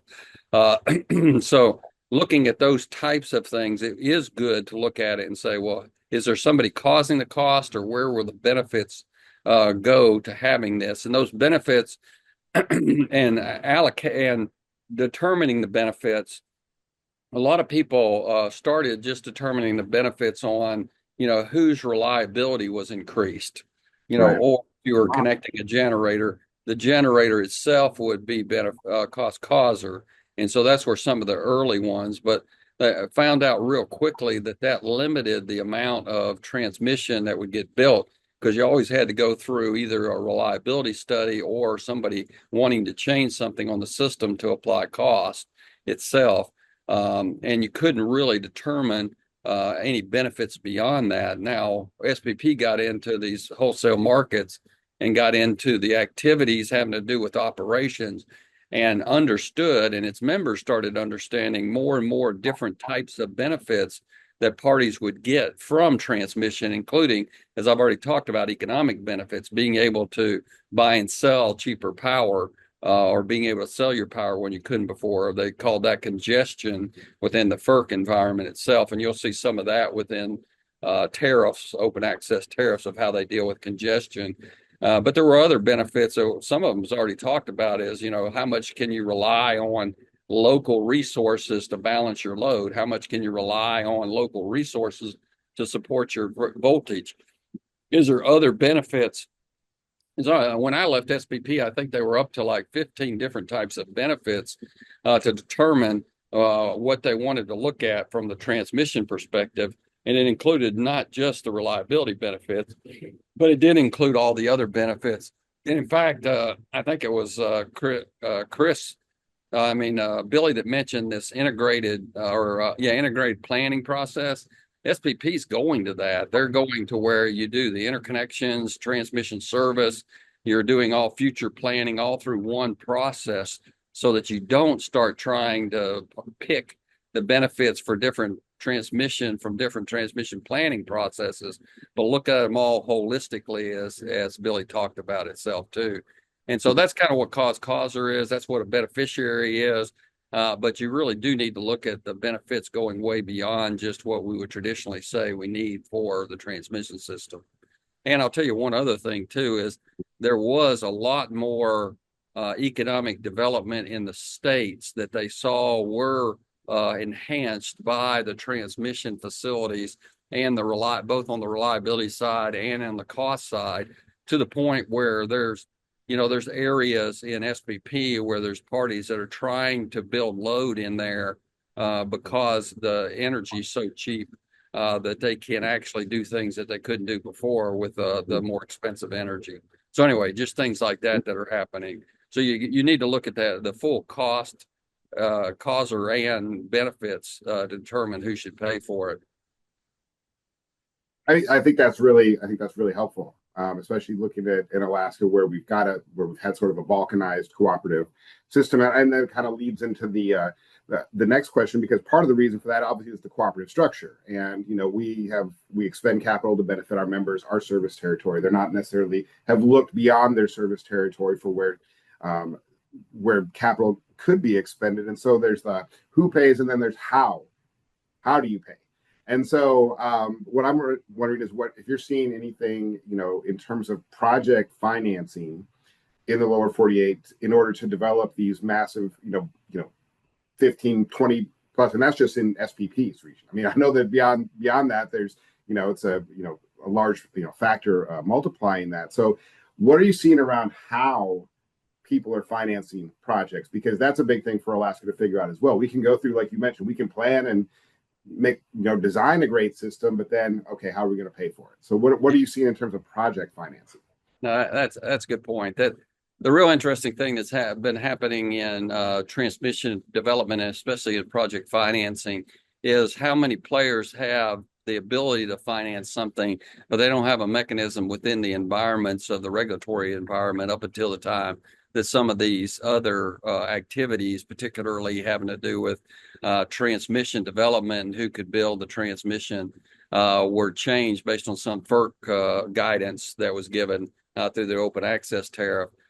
So the first ones that I saw, the very first one was SPP had one where a utility had to upgrade a line so that could be more transmission available to parties who wanted the transmission service and couldn't get it because the transmission was being limited. And so there was one utility that had to upgrade their facility, and they couldn't justify that to their own consumers. But we worked with that utility and with the rest of the members of SPP to say, well, if you go ahead and upgrade it, then any new revenue that the transmission service provided, we'd provide that revenue to you up until the time that project was paid off, and that project was paid off within a year. So that's one, is just making sure, and that's part of, I think, the push of these open access is to look at the cost and the benefits being spread over a larger area than just the one entity who's building the facility itself. So that's one of the first ones I saw. Another one I saw was that there were cooperatives that had limited capability. They were smaller cooperatives, and they had limited capital, and so, but they were being asked to build larger facilities, and so they were able to, in essence, work with an independent transmission constructor to build those facilities and finance those facilities. and those facilities were paid through this regional tariff, so that more parties were paying for the use of those facilities. And so the cooperatives did get some benefit out of that because they still owned a piece of what was going on with that project, but they didn't have to use their capital in order to actually build that. There's also been independent transmission companies that have formed that actually are able to finance their projects in a different way because they're not restricted in their capital versus equity funding. And same thing with investor-owned utilities. The regulators usually have them limited based on their capital and equity structure to how much capital they have available. And it's particularly right now with a lot of at least even the investor owns that have to put a lot of capital into generation resources to meet the load requirements. They have limited capital too, just because of the structure. Some of these independent transmission companies didn't have to limit their structure. They could have more equity and less have to use use more capital and have to have less equity in there. And so they were able to do some financing too. So independent developers were one way to do that too. And of course, you've seen some of the governmental assistance, both within Alaska and within the lower 48, from governmental assistance to help on those projects. And those government assistance usually comes because they see the economic development benefits in doing that, or meeting some of the public policy requirement that they would like to meet itself. And so those are some others. The real key that we saw in trying to help people see more and more the benefits of the transmission itself, so that when they did invest, even the independent parties, or even in justifying it for government assistance, that we could demonstrate that the finances and the cost would provide robust benefits through that benefit cost activity that we had under the transmission planning process.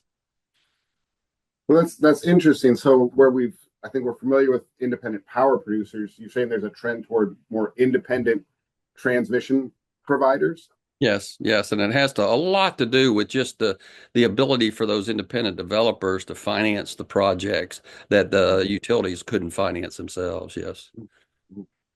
And one thing, when I saw you in person at one of the meetings, and I just mentioned a piece of legislation I had seen go through in Arkansas around some regulatory reform geared toward project financing or aiding project financing to allow for cost recovery while work is in progress, which I think is a pretty standard rule, until recently, that until it's used and useful, there's no cost recovery, which can be a barrier when you want to act quickly. And I'm wondering, and I think you mentioned maybe some other states are looking at that as well. Do you think that could be a trend where regulators with appropriate guardrails could look towards allowing that recovery while the project is being built to try to get things going a little faster?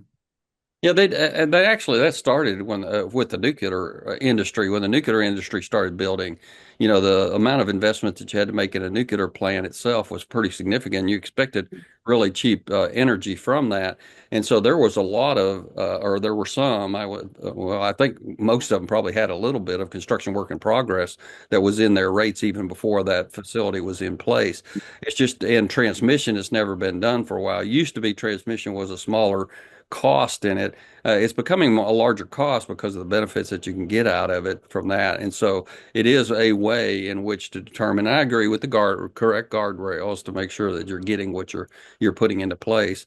It was interesting in SPP, the states were more willing to do it because they had the RTO structure that they could help them and other state regulators to have a view into the construction and making sure that the construction was following what was necessary for the transmission system, that was independent from the actual utilities that were building the construction, was building the facilities themselves. First of all, determining the need, and then second of all, monitoring to make sure that facility was going to be built and was being put in place for the benefits that they expected out of that. And they were more willing to put construction work in progress too. Yeah.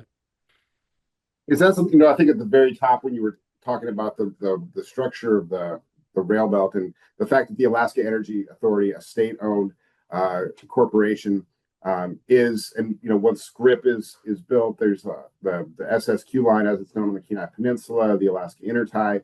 Will is a very significant transmission owner now and is going to be an even larger transmission owner.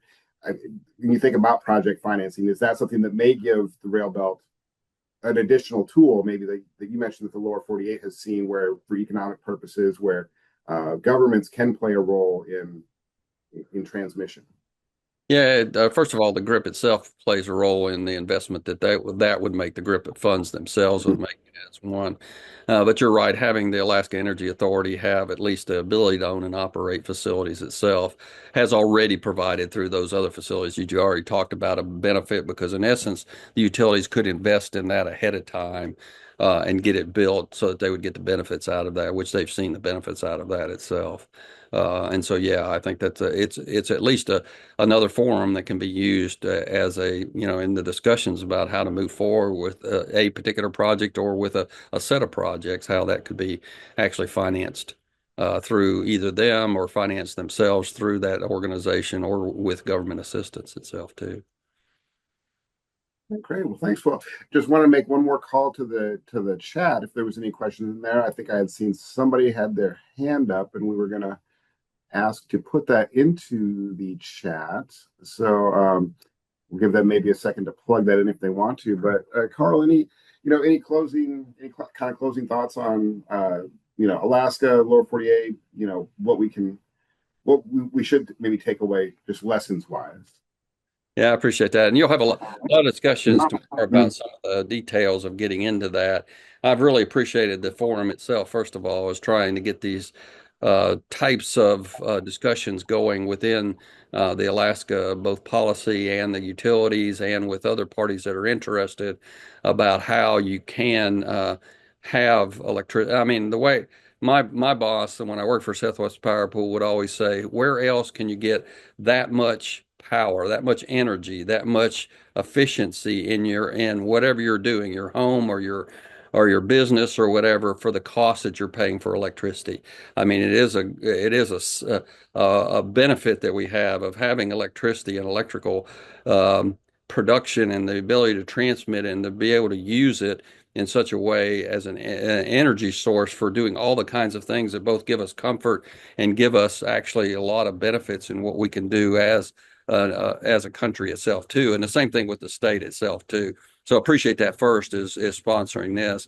And then really delving into these kind of transmission issues will help as more people understand what it takes to build transmission, what it takes to develop, what it takes to pay for it. The more you'll be able to have parties that can come together and say, hey, look, we've got to get this done, or this is a good thing we need to do for the Alaska. How can we work together to get it done? And I think I really appreciated the rail belt utilities and the way that they work together to try to find the same. And in fact, it was just a fun thing to see the same kind of things that I saw within SPP of utilities that really do see the advantage of trying to do things together. Well, thanks, Carl. And and the collaboration I think is key, which is something you mentioned early on. We did get a question pop up here in the chat. And we touched on this maybe a little bit earlier, but I think maybe we didn't touch down into this sort of the scale difference between the rail belt and other lower 48. I'm curious what if the rail belt was. I mean, I think the government points out we're smaller than counties in some case in the number of actual customers. So I mean, is there a challenge there in terms of realizing the benefits of scale with at the same time a smaller customer base, whereas you have what I think it was 18 states or 18 million customers in 14 states. I mean, is it more challenging to try to get the scale benefit here in Alaska for investment? Yeah, economies of scales do work on electric systems itself. There's some things that are changing in that, and that's the interesting thing that you may see more in Alaska too, is that the scale of the cost of building large facilities have not gone down as much as building a bunch of little facilities. So you're not getting as much economies to scale on that. But just from sheer size, you're right that the railboat utilities is approximately, the size of one large unit within SPP, 800 megawatts.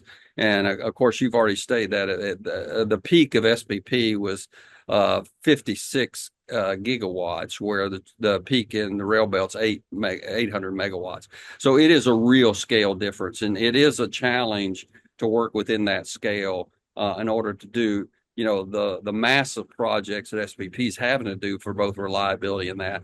But it still just means it's a scale issue itself. It doesn't mean you have to invest you have to invest $12 billion to get something done in Alaska. But it is investing in the right areas at the right times to help to promote, the electric usage, particularly because it is such a good product, such a helpful product.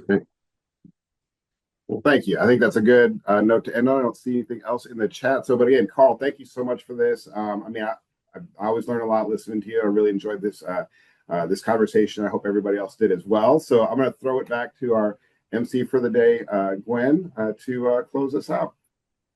Thank you, Andrew. Thank you, Carl. That was a really great discussion. And I also want to thank Billy and Chris for sharing your expertise earlier.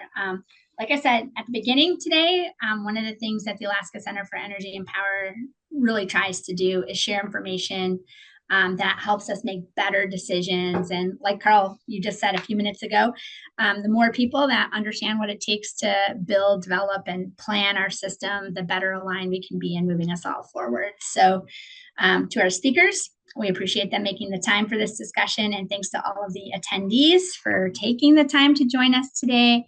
I hope everyone took something away from today's presentations and discussion. I definitely know that I did. We had pretty good attendance today, but please let folks know about this if you found it valuable, and encourage them to join us tomorrow. And I want to give a big shout out to Monica, Sarah, and the team at Government Event Services, who do a great job with organizing the back end of this workshop series so we can focus on the content. We have a sneak peek of tomorrow's agenda. I think we're going to throw that up on the screen right now. So again, the goal for today was to provide background and context on grid planning to set the stage for tomorrow, when we're going to hear from the utilities themselves, including New England ISO, HECO from Hawaii, and also the North American Electric Reliability Corporation, NERC. I also want to give an early thanks to Felicia Cecilio, who's a member of the Systems Study Subcommittee I mentioned at the beginning, and she's agreed to moderate tomorrow's conversation.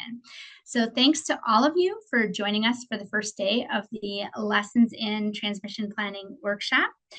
We look forward to seeing you all back here tomorrow at 8:30 a.m. Alaska time, or whatever time that is in the time zone that you're in. So thanks for joining us, and have a great afternoon or evening. Thank you.